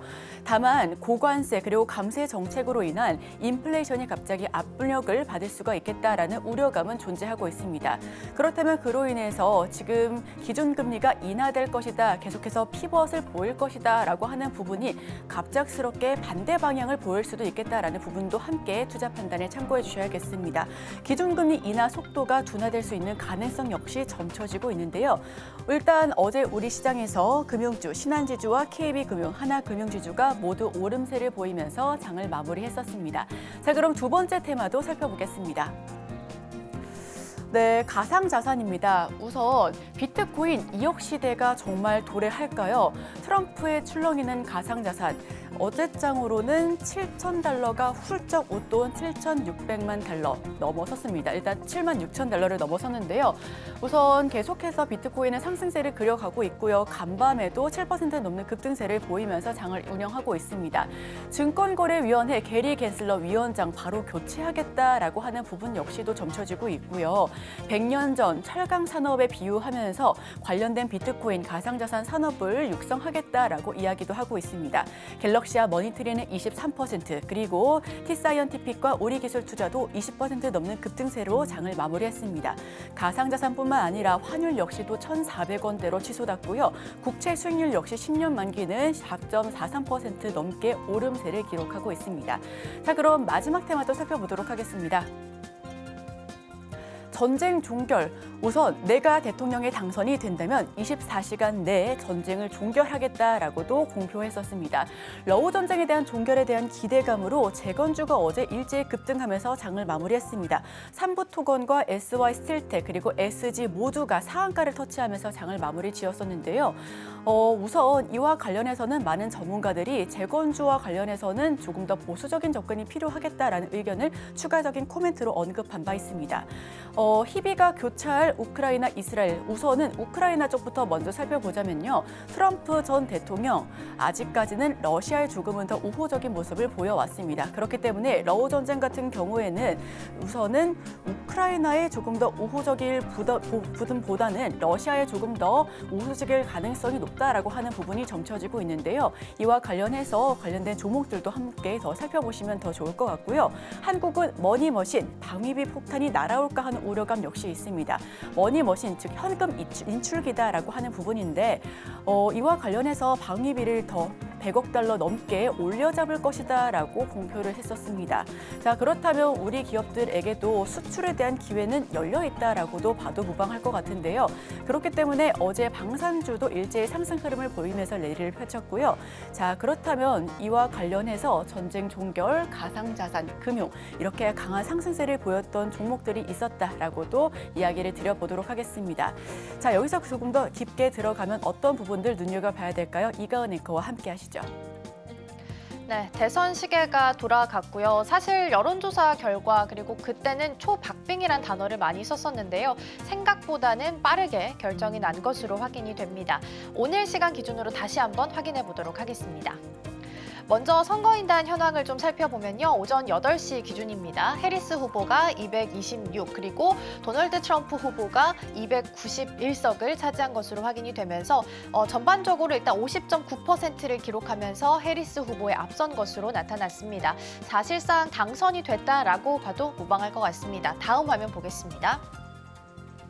7곳의 경합주가 있었습니다. 그중에서 가장 많은 선거인단을 확보하고 있는 경합주가 펜실베니아였습니다. 그래서 이 지역에서 어떤 후보가 자리를 차지하느냐에 따라서 승기가 결정될 거다라는 이야기가 굉장히 많았었는데요. 이 자리에서도 마찬가지로 도널드 트럼프가 wins in Pennsylvania라고 쓰여 있습니다. 여기서도 도널드 트럼프가 압승을 하게 되면서 해리스 후보를 앞지른 것으로 확인이 좀 되고 있습니다. 자, 그렇다면 사실상 도널드 트럼프 후보가 다시 한번 대통령에 당선이 된다면 우린 어떤 부분에 있어서 주의를 좀 해야 될까요? 산업별로 함께 살펴보도록 하겠습니다. 첫 번째 보겠습니다. 사실상 당선이 확정되면서 일단 3대 지수는 모두 다 사상 최고치를 기록을 하면서 기분 좋게 마무리 지었습니다. 변화들을 좀 살펴봐야 될 것 같은데요. 레드 웨이브, 레드 수입이 좀 같이 일어날 것이냐라는 부분에 대한 이야기도 봐야겠습니다. 상원에서는 공화당 승리가 이미 확정이 좀 됐고요. 하원에서는 공화당의 승리가 유력한 상황으로 결정이 됐습니다. 만약에 상원과 하원 모두 다 공화당이 차지를 하게 된다면 레드 수입이 펼쳐질 것이기 때문에 도널드 트럼프가 내걸고 있었던 공약이나 정책들이 반발 없이 순조롭게 좀 빠른 시간 내에 이뤄질 것으로 전망되고 있습니다. 도널드 트럼프가 그렇다면 여론조사 결과를 깨고 당선됐던 이유는 어디에 있을까요? 전반적으로 현 정부에 대한 심판론이 조금 더 우세했던 것 같습니다. 앵그리 화이트가 트럼프를 지지하게 되면서 여론조사 결과를 꺾고 트럼프가 당선됐다라고 볼 수 있겠습니다. 트럼프는 아무래도 관세에 대한 이야기를 좀 많이 하고 있죠. 그래서 골드만삭스에서는 만약에 트럼프 후보가 공약을 좀 펼치게 된다면 한국의 성장률이 1%포인트 하락할 수 있겠다라는 전망도 내놓고 있고요. 한미 방위비 분담 특별협정에 대한 부분도 우리나라도 같이 우려를 하고 있죠. 미국에서는 이 부분이 대통령 행정명령입니다. 그래서 언제든지 철회하고 다시 할 수 있다라는 부분도 항상 좀 리스크 부분으로 남아있다라는 부분도 기억을 해야 될 것 같습니다. 그럼 이어서 산업별로 함께 좀 살펴보겠습니다. 가장 먼저 우려하고 있는 부분 중에 하나가 반도체입니다. 우리 시장을 좀 대비하고 있는 부분인데요.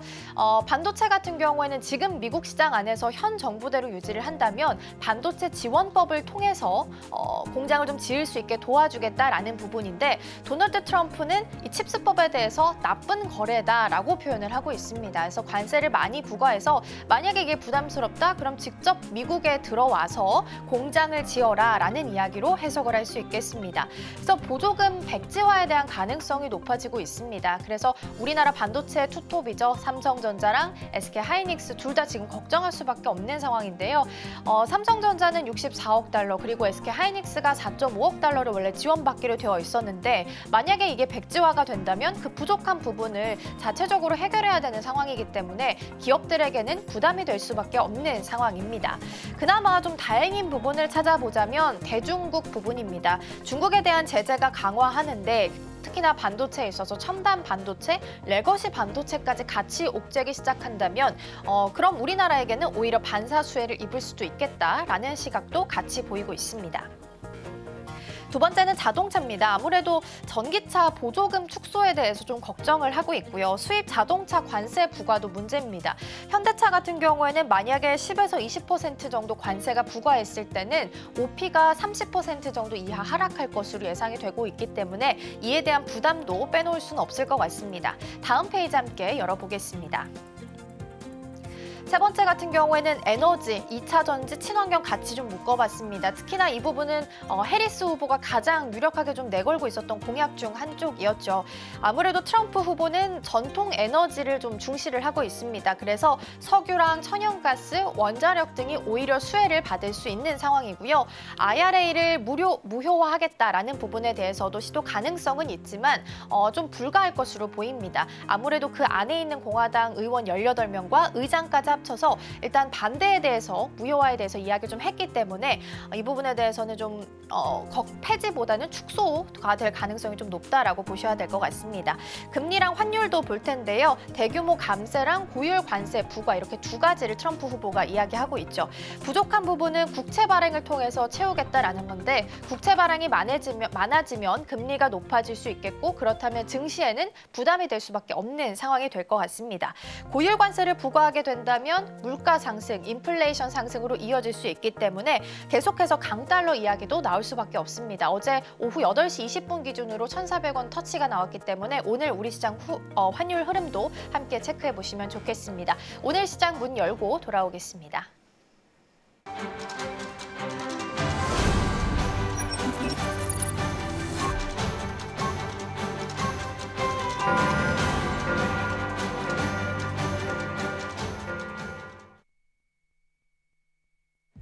네, 11월 7일 목요일 바로 출발해 보도록 하겠습니다.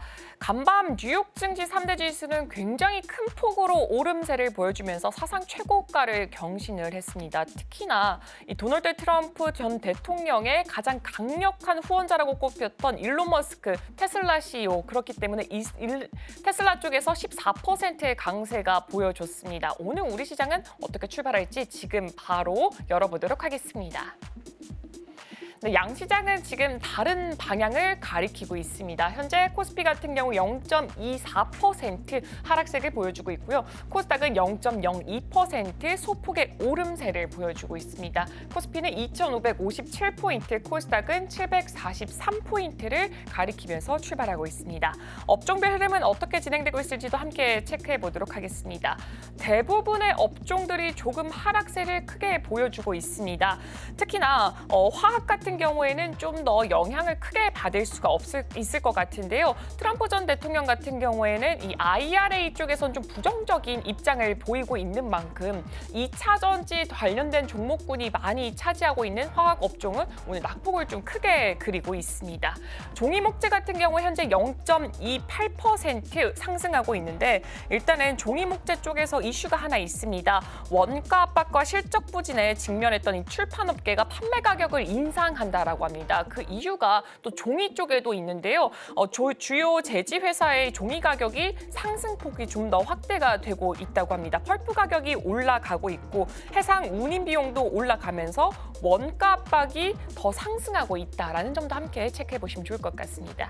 이어서 다음 업종들도 함께 체크해 보도록 하겠습니다. 현재 기계와 전기전자가 0.2%, 0.07% 상승하고 있습니다. 기계에서 가장 많은 업종들을 보유한 게 바로 방산과 조선 그리고 건설입니다. 트럼프 수혜주로 꼽히고 있죠. 현재 0.2% 올라가고 있습니다. 다음 코스닥 업종도 함께 체크해 보도록 하겠습니다. 코스닥 안에서는 건설이 지금 1.7%나 큰 폭의 하락세를 보여주고 있습니다. 반면에 유통 같은 경우는 현재 0.13% 올라오고 있고요. 기타 서비스가 0.53%, 제조와 금융이 각각 0.7%, 0.11% 하락하고 있습니다. 다음 업종들도 함께 체크해 보도록 하겠습니다.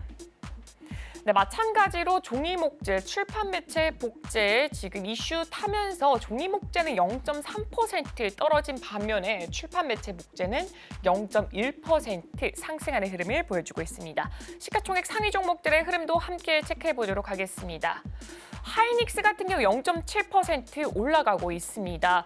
엔비디아가 간밤에 4%의 상승폭을 보여줬는데 일단 트럼프 같은 경우에는 엔비디아에는 조금 더 우호적인 모습을 보여주는 반면에 TSMC 같은 경우에 우리의 일자리를 뺏는 적이다라고 명시를 하면서 TSMC의 주가가 빠졌고 엔비디아가 상승을 했습니다. 엔비디아 향이 짙게 깔려있는 SK 하이닉스 현재 상승폭 보여주고 있고요. 반면에 칠수법에 대한 우려감으로 삼성전자 떨어지고 있습니다. 엔솔도 마찬가지로 낙폭을 그리고 있고 어제장에선 7%대 하락세 보여줬습니다. 현대차도 지금 이 트럼프 리스크를 피할 수가 없을 것으로 보여지고 있는데요. 일단 대미 수출 비중이 굉장히 큰 게 현대와 그리고 기아차인데 상당한 피해를 입을 것이다라는 우려감이 나오고 있습니다. 이어서 코스닥 시가총액 상위 종목들도 함께 체크해 보도록 하겠습니다. 코스닥 시가총액 상위 종목들은 1위부터 5위까지 모두 다 하락부를 켜고 있습니다. 특히나 에코프로 BM과 에코프로 이 두 종목 같은 경우에는 2차 전지로서 그동안 뭐 해리스 관련주다라고 하면서 좋은 흐름을 좀 보여주기도 했지만 트럼프 후보의 당선 가능성이 높아지면서 낙폭을 좀 더 크게 보여왔던 종목군들이고요. 오늘은 HLB가 1.4%대 하락폭을 그리면서 출발하고 있습니다. 전체적으로 종목들 크게 확인해 보도록 하겠습니다. 어제 같은 경우에는 정확하게 트럼프 수혜주 쪽에서 좀 수급이 몰리는 경향이 보였는데 오늘은 일단 시작 자체는 하락하는 종목의 비중이 조금 더 크게 자리하고 있습니다. 하나씩 열어보겠습니다. 전자기술 섹터부터 함께 체크해 보도록 하겠습니다. 전자기술 안에는 반도체도 있고 한화 에어로스페이스가 있습니다. 방산 종목이고요. 트럼프의 가장 큰 수혜주라고 꼽아볼 수가 있을 것 같습니다. 어제장에 7% 강세를 보여주기도 했습니다. 이어서 제조업 쪽도 함께 체크해 보도록 하겠습니다. 제조업 쪽 안에서도 대부분 에코프로비엠도 좀 떨어지고 두산엔더빌리티 오늘 같은 경우에는 이렇게 이쪽에서 좀 떨어지는 흐름을 보여주고 있고요. HD 현대중공업 같은 경우에는 현재 3% 상승폭을 그려내고 있습니다. HD 현대일렉트릭도 마찬가지로 소폭의 상승세를 보여주고 있고요. 현대로템 0.7% 오늘 방산 강한 모습을 보여주고 있습니다. 이어서 다음 섹터도 체크해 보도록 하겠습니다. 네, 다음 섹터는 금융 쪽으로 확인해 보도록 하겠습니다. 금융주도 트럼프의 수혜주다라고 말이 나오고는 있습니다만 간밤에 뉴욕 증시에서 금융주는 굉장히 좋은 흐름을 보여줬습니다. 우리 종목에서는 KB금융하고 신한금융이 지금 오름폭을 보여주고 있고 대부분의 종목들은 좀 하락하는 모습을 나타내고 있습니다. 이상 개장 브리핑이었습니다.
네, 미국 대선 시계가 돌아가고 있습니다. 사실상 트럼프 후보가 당선을 좀 확실시하고 있는 상황인데요. 이후의 대비는 좀 어떻게 해야 할지 이야기 나눠보도록 하겠습니다. 오늘 도움 말씀에는 미중산업경제연구소 조용찬 소장 그리고 인사이트K 배종찬 소장과 함께 이야기 나눠보겠습니다. 두 분 어서 오세요. 예, 안녕하십니까. 네.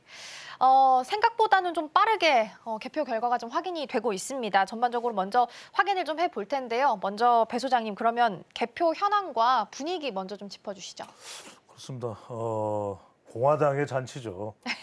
개표가 빠른 속도로 진행이 되고 있고 원래 미국은 우편 투표도 있고 하기 때문에 주마다 또 이제 그렇죠. 개표가 진행되는 속도가 다릅니다. 또 가장 늦게 투표가 마무리됐던 알래스카의 경우에는 투표자 숫자는 많지는 않습니다만 전체 50개 주가 이제 마무리가 될 텐데 그걸 떠나서 지금 이제 사실상의 투표 선거 결과는 나온 것이고요.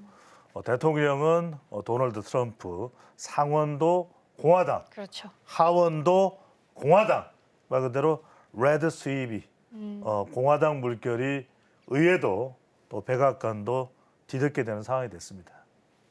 그러게요. 일단은 공화당이 상원은 확정이 됐고 하원도 유력하게 지금 흘러가고 네. 있기 때문에 아무래도 트럼프 후보가 내걸고 있었던 공약들이 전반적으로 좀 빠른 속도로 진행이 되지 않을까라는 분위기가 만들어지고 있습니다. 앞서서 이제 방송 시작하기 전에 우리 조 소장님과 잠깐 이야기 나눴을 때 초반에는 박빙을 보이다가 생각보다 결과가 빠른 속도로 트럼프 후보 쪽으로 좀 가닥을 잡았다라는 이야기를 좀 나눴습니다. 현 정부에 대해서 심판론이 좀 불거진 건지 트럼프 후보를 유권자들이 좀 많이 지지를 했던 이유는 어디서 찾을 수 있을까요? 가장 중요한 것은 그 미국 여론이 현재 미국 정치 시스템으로는 위기를 극복할 수 없다고 봤던 사람이 한 65% 정도가 된다고 합니다. 이들 사람들의 흐름을 보면은 최근에 치값이라든지 그리고 자동차와 관련된 비용도 천문학적으로 좀 더 늘어났고요. 젊은 층들 같은 경우는 취업과 관련된 일자리를 확보를 못하고 있습니다. 특히 그 흑인들이라든지 히스패닉 같은 경우에도 저임 노동을 하고 있는데 이들 같은 경우에도 임금이 인상이 될 수가 없고요. 임금 인상 요구를 하면은 바로 자동화를 시켜버리기 때문에 일자리를 잃는다 그럽니다. 또한 대학을 나와서 뉴욕에 일자리를 구했더라도 월세가 무려 우리나라 돈으로 800만 원 정도가 될 정도로 살인적인 물가와 관련해서 아무래도 미국의 서민들 그리고 젊은 층들이 좀 분노하지 않았나 이렇게 보여지는데요. 이제 문제는 이런 그 흐름 속에서 색깔론이 워낙 팽배하다 보니까 정권 심판과 관련된 그리고 또 그 가장 중요한 것은 여성의 그 생식권 보장이라든지 의료보험 확대, 중산층 보호와 관련된 바람이 전혀 불지를 않았다는 겁니다. 그만큼 미국 경제, 사회의 분단화 현상이 상당히 심하기 때문에 앞으로 트럼프 대통령이 이 문제를 빨리 시급하게 해소시켜줘야지만 미국 사회가 안정이 되지 않을까 생각이 듭니다. 네, 전반적인 분위기 먼저 살펴봤고 그 유권자들이 트럼프를 지지했던 배경에 대해서도 좀 들어봤습니다. 그러면 이제 앞으로 어떻게 대비를 해야 할지도 이야기 좀 나눠볼 텐데요. 먼저 배 소장님, 트럼프 후보가 내걸었던 공약들이 앞서 말씀해 주신 것처럼 레드 스웻 분위기가 형성이 되면 당연히 좀 추진하는 데 있어서도 속도가 붙을 것으로 보입니다. 지금과는 어떤 점이 좀 달라지게 될까요? 그렇죠. 가장 우리가 우선적으로 초점을 맞춰야 될 것은 미국 우선주의입니다. 아메리카 퍼스트 바로 이제 미국 위주의 이제 경제 정책 트럼프 노믹스 2탄이 될 텐데 결과적으로는 이제 관세 장벽은 높아질 수밖에 없고요. 또 미국 내부에서 법인세가 이제 큰 폭으로 인하가 되기 때문에 대체적으로 이제 미국 기업들 중심으로 이제 경제 질서가 재편될 텐데 바로 이런 상황 속에서 미중 충돌은 이제 더 가속화될 겁니다. 가중될 겁니다. 반도체도 영향을 받을 수밖에 없는 것이고 또 에너지 정책에도 상당히 큰 또 변화도 예상이 됩니다. 물론 뭐 세계 경제 질서가 한꺼번에 급변하지는 않을 겁니다. 하지만 그럼에도 불구하고 지금 러시아 우크라이나 전쟁도 24시간 내에 멈추겠다고 했기 때문에 지금 몇 시간 남아 있습니다. 네. 그리고 이제 이스라엘과 또 이란과의 이 전쟁 위기 이 속에서도 워낙 친이스라엘이에요. 사위인 뭐 너무나도 사랑하는 딸인 이방카의 남편이죠.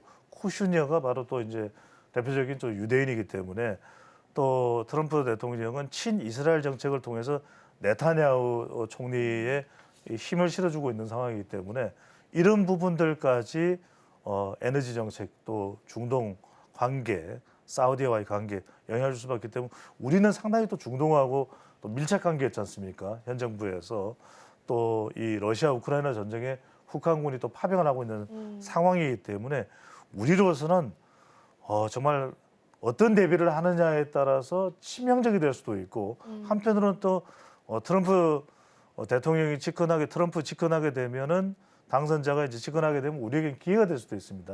그런 부분에 대한 철저한 대비가 필요해 보입니다.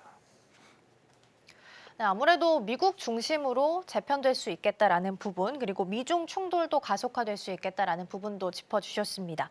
그럼 조 소장님, 조 소장님이 보셨을 때는 앞으로 달라지는 부분, 가장 눈에 띄게 차이점이 좀 보일 만한 부분은 어떤 것들이 좀 있으세요? 네, 그 트럼프 대통령은 당선과 관련된 그 소감으로 이제 일성이 나왔는데요. 국경을 포함해서 모든 것을 바꾸겠다고 이야기했습니다. 이 때문에 대대적인 행정부 개편이 있을 거로 보여지는데요. 가장 중요한 것은 이제 몰수권이 도입이 됩니다. 불법 이민자 추방과 관련해서 적극적으로 나서지 않는 주에 대해서는 연방 예산권을 몰수할 수가 있고요. 또한 주요 부서에 충성심이 없는 장관들, 그 임명직 공무원들 같은 경우는 대거 해고가 될 가능성이 큽니다.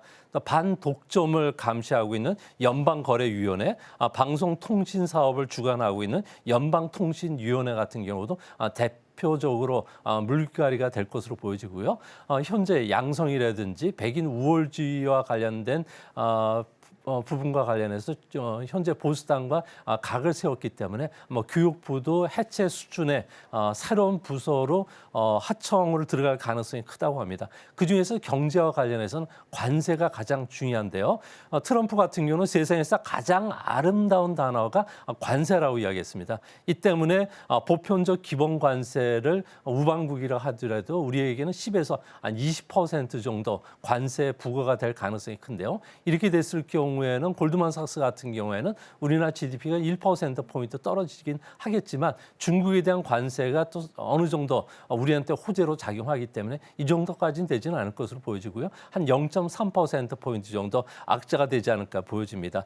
또 한 가지는 이제 불법 이민과 노동자와 관련된 추방이 이제 본격화되는데요. 이렇게 되면 가장 큰 문제가 애플 같은 경우에도 그 미국에서 이제 생산하라고 하니까 생산하지만 실질적으로 애플에 $700 되는 애플 제품을 판매를 했을 경우에 중국에는 $8 50센트 정도만 주고 나머지는 미국이나 부품 기업들이 가져가는데 이 부분을 경쟁력을 상실할 가능성이 크기 때문에 미국 안에서도 이런 틈새 시장과 관련된 우리가 진출할 수 있는 기회도 다시 한번 생기지 않을까 보여집니다.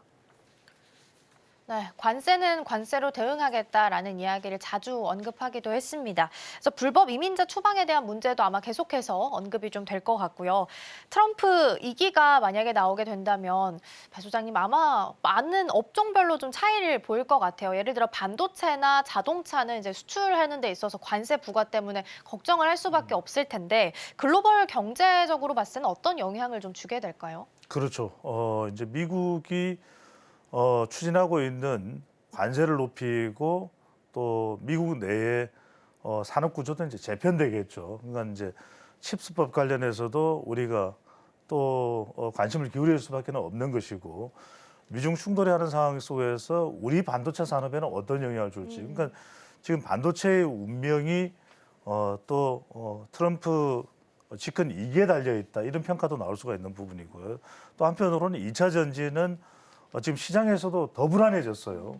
이런 부분들도 영향을 받을 수밖에 없는 것이고 전기자동차, 특히 이제 전기자동차를 먼저 말씀드리면서 이제 차근차근 좀 쉽게 요약해서 말씀을 드리겠습니다.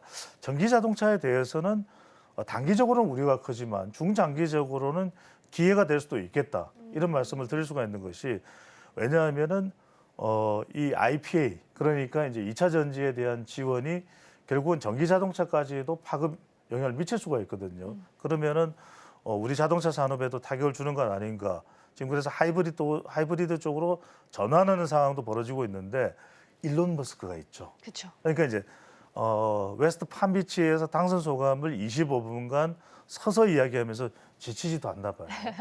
이야기하면서도 머스크는 미국의 보배다 이런 이야기를 했기 때문에 중국에서도 테슬라 자동차를 생산을 많이 합니다. 그렇죠. 그러니까 전기 자동차의 경우에는 미국이 브랜드를 가지고 있거나 아니면 미국에서 생산을 하면은 아메리카 브랜드로 인정해 줄 수가 있어요. 그러면 오히려 현대차 같은 경우에는 지금 기아차도 그렇고 미국에서 전기차를 생산하는 경우에는 이 부분은 계속 지원을 유지해 줄 수 있다. 그러니까 IPA, 인플레이션 감축 법안에서 지원에 대해서 이거 다 없애겠다 이렇게 얘기를 했지만 예외 조항을 줄 수가 있는 것이죠. 그런 점에서는 우리가 좀 오히려 중장기적으로는 중국 차에 대한 견제로 이익이 될 수가 있는 부분도 있을 테고요. 2차 전지도 그렇고 한편은 이제 반도체 부분입니다.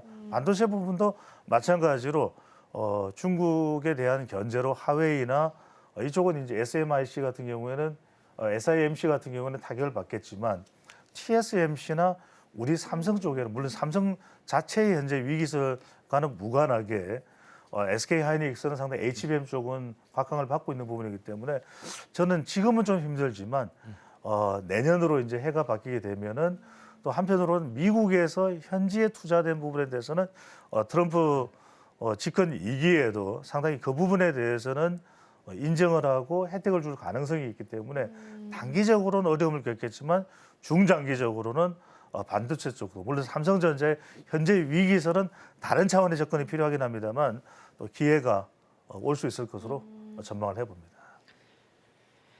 네, 반도체는 칩스법 관련해서 트럼프 후보가 부담스러우면 직접 미국에 와서 지어라, 공장을 지어라라고 해서 지금 바이든 정부와는 좀 결이 다르게 가고 있기 때문에 이 부분 단기적으로 악재를 좀 작용할 수 있겠지만 중장기적으로 봤을 때는 오히려 긍정적으로 좀 작용할 수도 있겠다라는 부분을 말씀을 좀 해주셨습니다.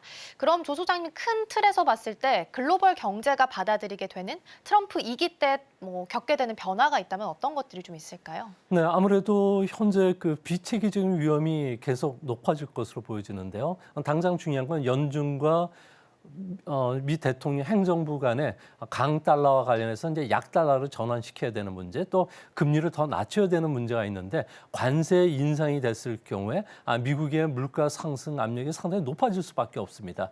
또한 이민자를 추방했을 경우에 이 두 가지만 합치더라도 무려 1%포인트나 물가 상승 압력이 높아지게 되는데요. 이 때문에 현재 연준 내 매파들 같은 경우에는 금리 인하를 중단해야 된다는 목소리까지 나올 정도가 되고 있습니다. 이 때문에 세계는 이제 주시장과 관련된 불확실성 확대 그리고 정책 리스크를 안다 보니까 워렌 버핏 같은 경우에도 자신의 주식에서 보물과 같다는 애플 주식을 무려 3분의 2나 처분할 정도가 되고 있습니다. 이 자금을 가지고 앞으로 투자 방향을 바꾸겠다는 거죠. 그러니까 세계 투자가들 입장에서는 현재 퀄리티 종목이라고 해서 재무 구조가 좋고 강력한 브랜드를 갖고 있는 기업을 중심으로 해서 찾는 움직임이 지금 다시 일어나는 그런 모습이 나타나지 않을까 보여집니다. 또한 이제 강 달러에서 약 달러로 전환시키기 위한 작업을 하는데 문제는 미국의 그 법인세라든지 개인소득세를 이제 낮춤으로 인해서 연방 그 재정 적자 같은 경우는 통제할 수 없는 재정 적자가 2035년까지 무려 7조 5천억 달러가 늘어난다고 합니다. 이렇게 되면 장기 금리가 올라가는데요. 오늘 현재 장기 금리 10년물 기준으로 해서 무려 4.4%까지 올랐습니다. 시장에서는 4.5%까지 보고 있는데요. 이렇게 되면 주시장뿐만 아니라 모든 경제와 관련된 시스템에 파란이 일어날 가능성이 크기 때문에 돈 많은 사람들, 기관 투자가들 같은 경우에는 앞으로 향후 경제, 글로벌 경제에 어떤 영향을 미칠 건가를 보고서 투자를 판단한다는 점에서 반등 시 주시장 같은 경우는 좀 차익 매물이 많이 출회되지 않을까 생각이 됩니다. 네, 전반적인 흐름을 좀 지켜봐야 될 것 같습니다. 아무래도 시장은 트럼프 트레이드로 수혜받는 쪽 그리고 수혜받지 않는 쪽으로 나누어서 지금 반응이 좀 보이는 것 같습니다. 특히나 수혜받을 수 있는 방산이나 에너지도 있겠고요. 오늘은 조선이나 트럼프 후보가 아무래도 머스크랑 지금 친화적인 관계이기 때문에 머스크가 운영하고 있는 스페이스X 관련해서 우주항공 산업까지 개장하고 나서는 반응을 좀 보이고 있습니다. 어제는 교집합과 관련해서 이야기를 좀 나눴었는데 전력 설비랑 전선주들도 어제는 좀 강세를 보이기도 했습니다. 그럼 먼저 우리 배 소장님, 이런 대세를 따라서 투자 전략을 좀 세워서 가야 되는 거예요? 교집합에 맞춰서? 그렇죠. 저는 이제 단기적인 전략과 중장기 전략을 구분해서 세울 필요가 있다. 단기적으로는 트럼프 집권 2기가 되면은 집권 2기 전이라도 사실 지금 바이든 행정부에 대한 관심은 거의 사라져버렸잖아요. 이미 트럼프의 임기가 시작됐다라고 하는 분석도 그렇죠. 나옵니다. 그러면은 원전이나 방산이나 또 이전에는 1기 때는 몰랐습니다만 이 머스크와의 관계로 또 이 빅테크 기업과의 관계가 상당히 좋아질 수 있다는 전망도 나와요. 그러면 젠슨 황이나 리사 수와의 관계도 뭐 나쁠 건 없겠죠. 그러면 그런 차원에서 원전, 방산 그리고 또 중장기적으로 보면 지금 엔비디아도 시총 1위에 오르지 않았습니까? 그렇죠. 그러니까 그런 측면을 본다면은 저는 원전과 방산뿐만 아니라 헬스 바이오 이쪽도 계속해서 좀 우리가 초점을 맞추어서 투자 전략으로 또 집어넣어도 될 것 같고요. 특히 이제 트럼프 같은 경우에는 전력에 대한 관심이 굉장히 높아요. 그렇죠. 뉴욕이 한때 이제 정전 사태가 벌어졌을 때 아니 내 트럼프 타워에 불이 안 들어온다고 그걸 제일 싫어해요. 그렇기 때문에 더군다나 지금 막내 아들이 NYU 뉴욕에서 학교를 다니고 있잖아요. 뉴욕 정전 사태 절대 받아들일 수 없을 겁니다. 그렇다면 이게 전력 산업에 대해서 상당히 큰 관심을 가지고 있기 때문에 이 부분에 좀 초점을 맞추려고 하는데 특히나 이제 전력이 왜 중요하냐면 우리 이 원전 쪽에도 좀 관심을 더 크게 기울이실 필요가 있는 것이 지금 아마존이나 또 구글이나 또 심지어는 마이크로소프트까지도 SMR 소형 모듈 원전에 대해서 투자 계약을 맺을 정도예요. 그렇다면 이렇게 이제 AI 반도체가 상당히 이제 미국에서는 양적으로 늘어나고 또 데이터 센터가 만들어지게 되면 결국은 전력 부족을 호소할 수밖에 없습니다. 그런 점에 우리가 뭐 LS 전선이나 이런 부분들 제가 관련되는 기업들을 널리 우리 서울경제TV에 제가 나오면서도 말씀드렸듯이 좀 관심을 기울일 필요가 있다는 말씀. 그리고 또 하나 짧게 하나만 더 보시면 결국 또 환율 인상이 불가피할 겁니다. 그리고 지금 연준 같은 경우에도 파월하고 관계가 안 좋아요. 티격태격일 겁니다.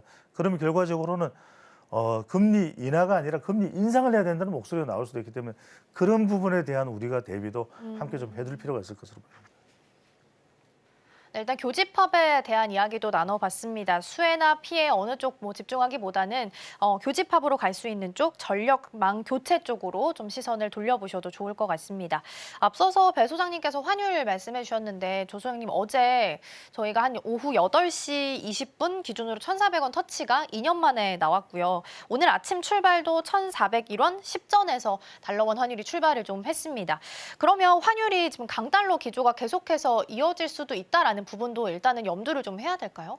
네, 그렇습니다. 현재 그 환율과 관련해서는 아무래도 미국의 10년 국채 수익률이 계속 고공행진을 하고 있기 때문에 그런데요. 하지만 트럼프 같은 경우에는 그 금리 상승 또 환율 강세에 상당히 좀 민감해 한다고 합니다. 이제 앞으로 이 부분과 관련해서 연준에 상당한 압박을 가할 가능성이 큰데요. 트럼프 2기 때인 2018년을 기준으로 봤을 경우에 원화는 1,050원까지 절상이 됐다고 합니다. 1,050원까지 이제 원화가 절상이 됐을 경우에 우리나라 같은 경우에는 운송 장비라든지 전기 전자 그리고 기계 장비들 같은 경우에는 이익이 4에서 한 3% 정도 감소할 가능성이 큰데요. 이 때문에 앞으로 수입하는 기업들의 관심을 좀 두셔야 되지 않을까 보여집니다. 운송 장비라든지 전기 전자, 조선 같은 경우에는 일본과 엔저 효과에 쌓여서 어려움을 처하지만 이제 그 원자재 수입 비중이 높은 철강이나 석유화학 업종들 같은 경우도 좀 수혜를 받을 가능성이 크다. 그러나 이제 반도체나 배터리, 자동차 같은 경우에는 작년에 미국에 대해서 215억 달러 정도 투자를 해왔는데 칩스법이라든지 인플레 감축법 폐지에 따라서 당분간 그 충격을 좀 받지 않을까 생각이 됩니다.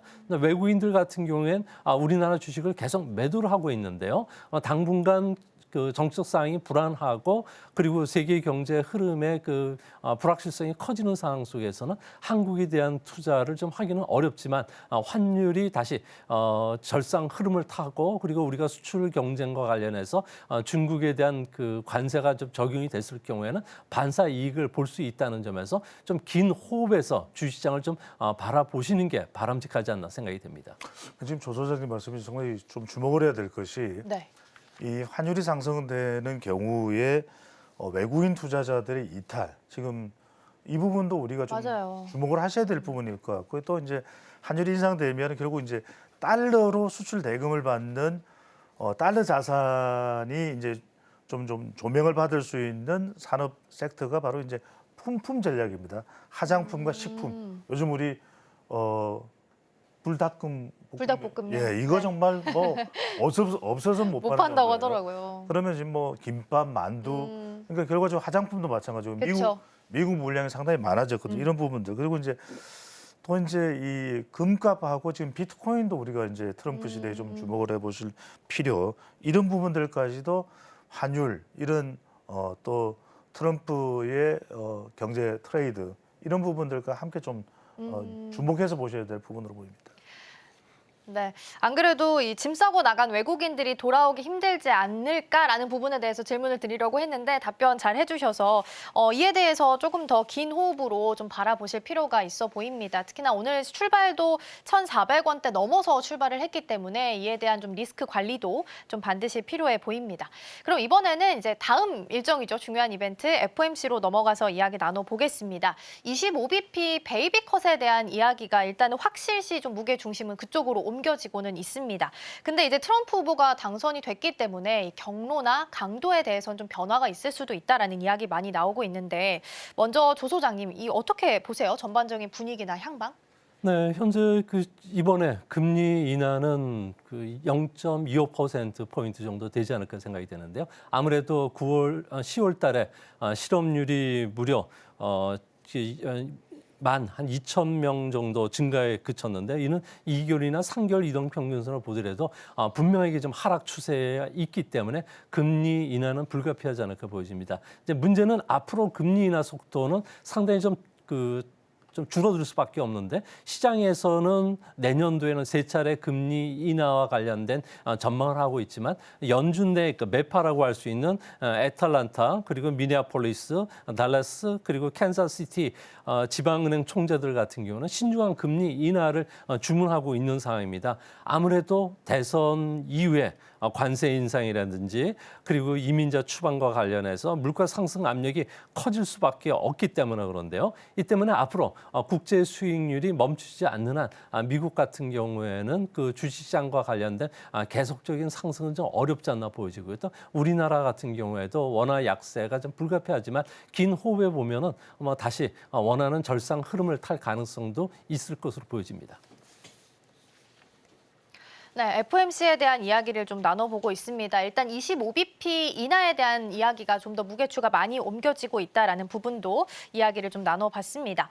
마지막 질문 우리 두 분께 같이 드려볼 텐데 금리 인하기, 미국 대선 등등 여러 가지 키워드가 아직 많이 남아있긴 합니다. 특히 이제 기업들 실적도 우리 계속 발표가 좀 되고 있기 때문에 지금 시점에서 우리 시장 투자자들이 반드시 체크해야 될 키워드가 있다면 어떤 것들이 있는지 우리 배 소장님부터 좀 들어보도록 할게요. 저는 꼭 말씀드리고 싶은 것이 이 트럼프 당선에 대한 우려를 많이 말씀을 하시는데 저는 오히려 기회가 될 수 있다고 봐요. 오히려 우리 투자자들이 트럼프 2기에 더 큰 수익을 저는 올릴 수 있다는 전망을 합니다. 그렇게 보는 이유 짧게 말씀드리면 조선도 그렇고 또 원전 같은 경우에는 지금 미국과 오히려 파트너십을 맺고 있는 상황이에요. 그렇죠. 네. 이런 부분들은 또 우주항공, 머스크 효과, 또 멜라니아 여사가 상당히 엔터 쪽에 관심이 많아요. 우리가 넷플릭스도 좋죠. 우리 엔터가 로제 요즘 아파트는 난리죠. 그런 부분에 있어서 트럼프 당선자도 굉장히 큰 관심을 보이고 있는 종목들이고 섹터들입니다. 우리가 협력할 여지가 매우 많아요. 또 일본에 대해서는 아주 강한 유대 관계를 이야기하고 있는 또 강조하고 있는 트럼프 대통령이기 때문에 트럼프 당선이 이미 대통령을 이야기하고 있는 당선인이기 때문에 한미일 협력이 또 우리는 또 유지되고 있는 상황이니만큼 우리에게는 일본과 관련된 이런 부분들도 또 효과를 거둘 부분이기 때문에 미중 충돌 속에서 우리가 안보 관련하는 비용은 더 지불해야 될 수도 있습니다. 그렇죠. 방위비 요구를 하고 있죠. 하지만 우리가 미국에 투자하는 우리가 미국 투자 금액이 우리 조 소장님도 아시다시피 상당히 큰 국가입니다.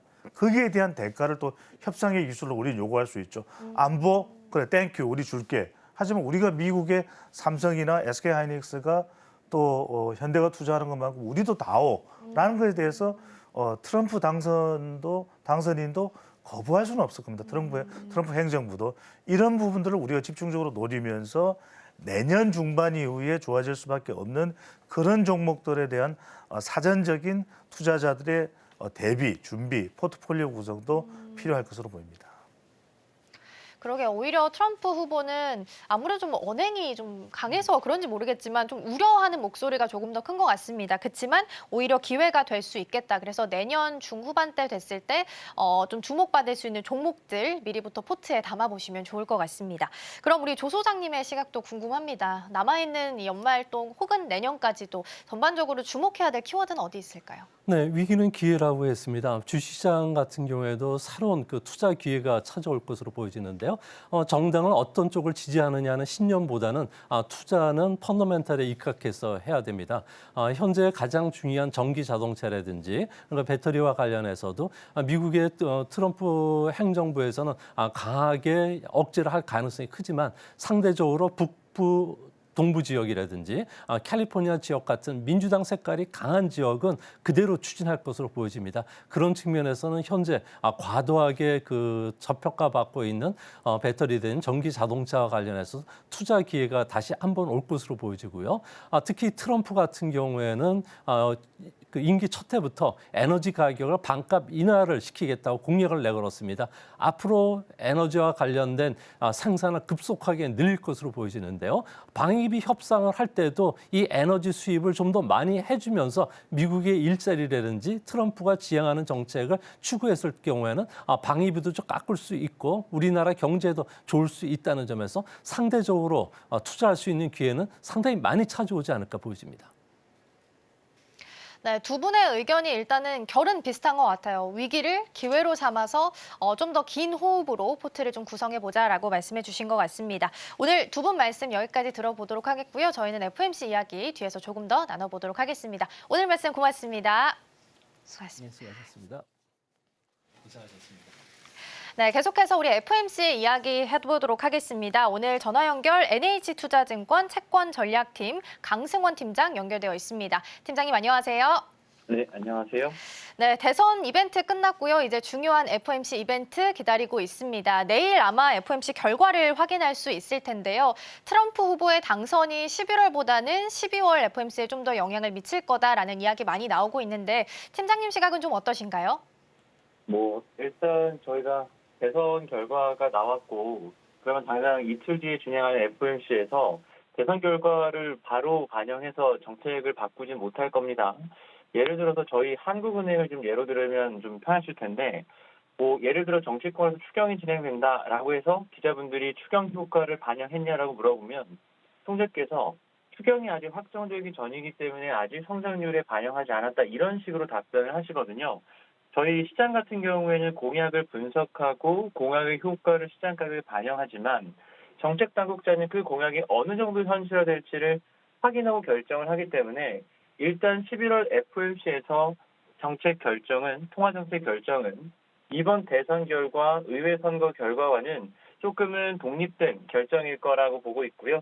저희 역시도 11월에 25bp 인하 그리고 대선에 대한 평가는 아직은 조금 중립적일 거다라고 보고 있고 결국 12월 FOMC에서 영향을 줄까가 핵심일 텐데 잘 아시겠지만 저희가 이제 어쨌든 대선이라고 하는 거대한 이벤트를 소화했고 그리고 나서 12월 FOMC까지 11월 달 고용지표가 한 번 더 남았고요. 11월 물가 지표가 나갔죠. 저희가 보는 시각은 고용지표가 더 중요할 것 같아요. 어떤 이야기냐면 어쨌든 내년 1월 달에 트럼프가 들어올 거고 그 어떤 정책들이 나올 텐데 그 정책들의 효과가 얼마나 가시화될 거냐는 사실 굉장히 미지의 영역인 거잖아요. 실제로 생각해 보시면 저희 트럼프 1기 때도 공약 이행률이 25% 정도였거든요. 그럼 이번에 과연 어떤 공약이 현실화될지 이거를 가지고 통화정책의 중요한 결정을 내리기는 쉽지 않다라는 거고 그래서 저희가 볼 때는 12월 FOMC 때까지 대선이 큰 영향을 주지 않겠냐? 아직까지는 아닌 것 같아요. 저희가 볼 때는 다음 달 FOMC는 여전히 11월 고용, 11월 물가가 제일 중요할 거고 실제로 내년 들어가서 만약에 어떤 공약들이 이행돼서 성장이나 물가에 대한 변화가 나오면 그때 연준이 그 부분을 반영을 할 것 같고요.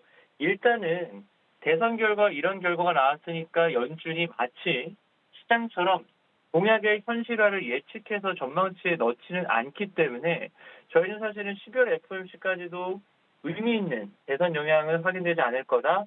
12월 FOMC의 핵심은 11월 고용, 11월 물가 이렇게 보고 있습니다. 네, 일단은 11월에는 영향이 좀 적게 미칠 수 있을 것 같고요. 25bp 인하에 대해서는 조금 더 무게추가 옮겨져 있다는 부분 짚어주셨습니다. 트럼프 당선에 따라서 채권 시장도 이미 반영을 좀 하고 있는 것 같습니다. 요동치는 모습 좀 보이고 있는데요. 앞으로 주목해야 될 포인트 어떤 부분이 있는지 좀 짧게 짚어주시면 좋을 것 같습니다.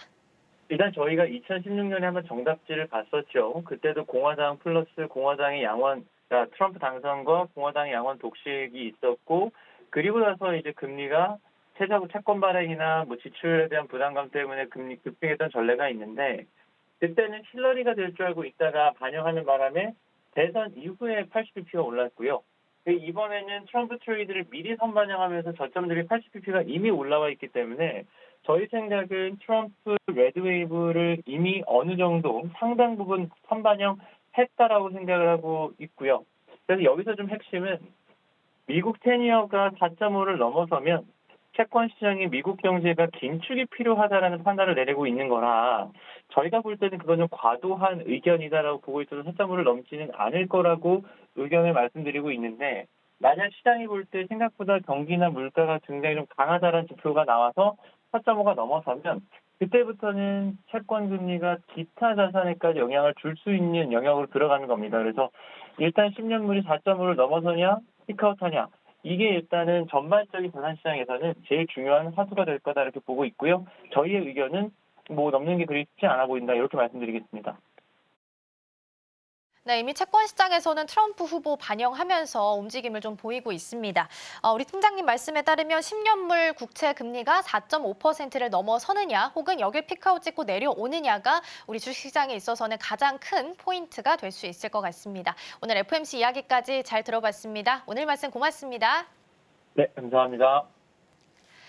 네, 오늘 우리 시장은 트럼프 후보 당선 이후에 사실상 당선을 확정된 이후에 트럼프 트레이드 관련주들이 움직임을 좀 보이고 있습니다. 조선주도 그렇고요. 일론 머스크와 관련해서 스페이스X 그리고 우주항공 관련주들도 움직임 보이고 있습니다. 다만 환율이 좀 부담스럽습니다. 1,400원 선을 이미 터치가 좀 나온 상황이기 때문에 짐 싸서 나갔던 외국인들이 다시 돌아오게 될지도 이 부분도 다시 계속해서 체크해 보셔야 될 것 같습니다. 저희가 방송 중에 제공해드린 정보는 투자 판단을 위한 조언일 뿐 해당 종목의 가치와 수익률은 보장하지 않습니다. 저희는 내일 더 다양한 소식 준비해서 돌아오겠습니다. 시청해주신 여러분 고맙습니다.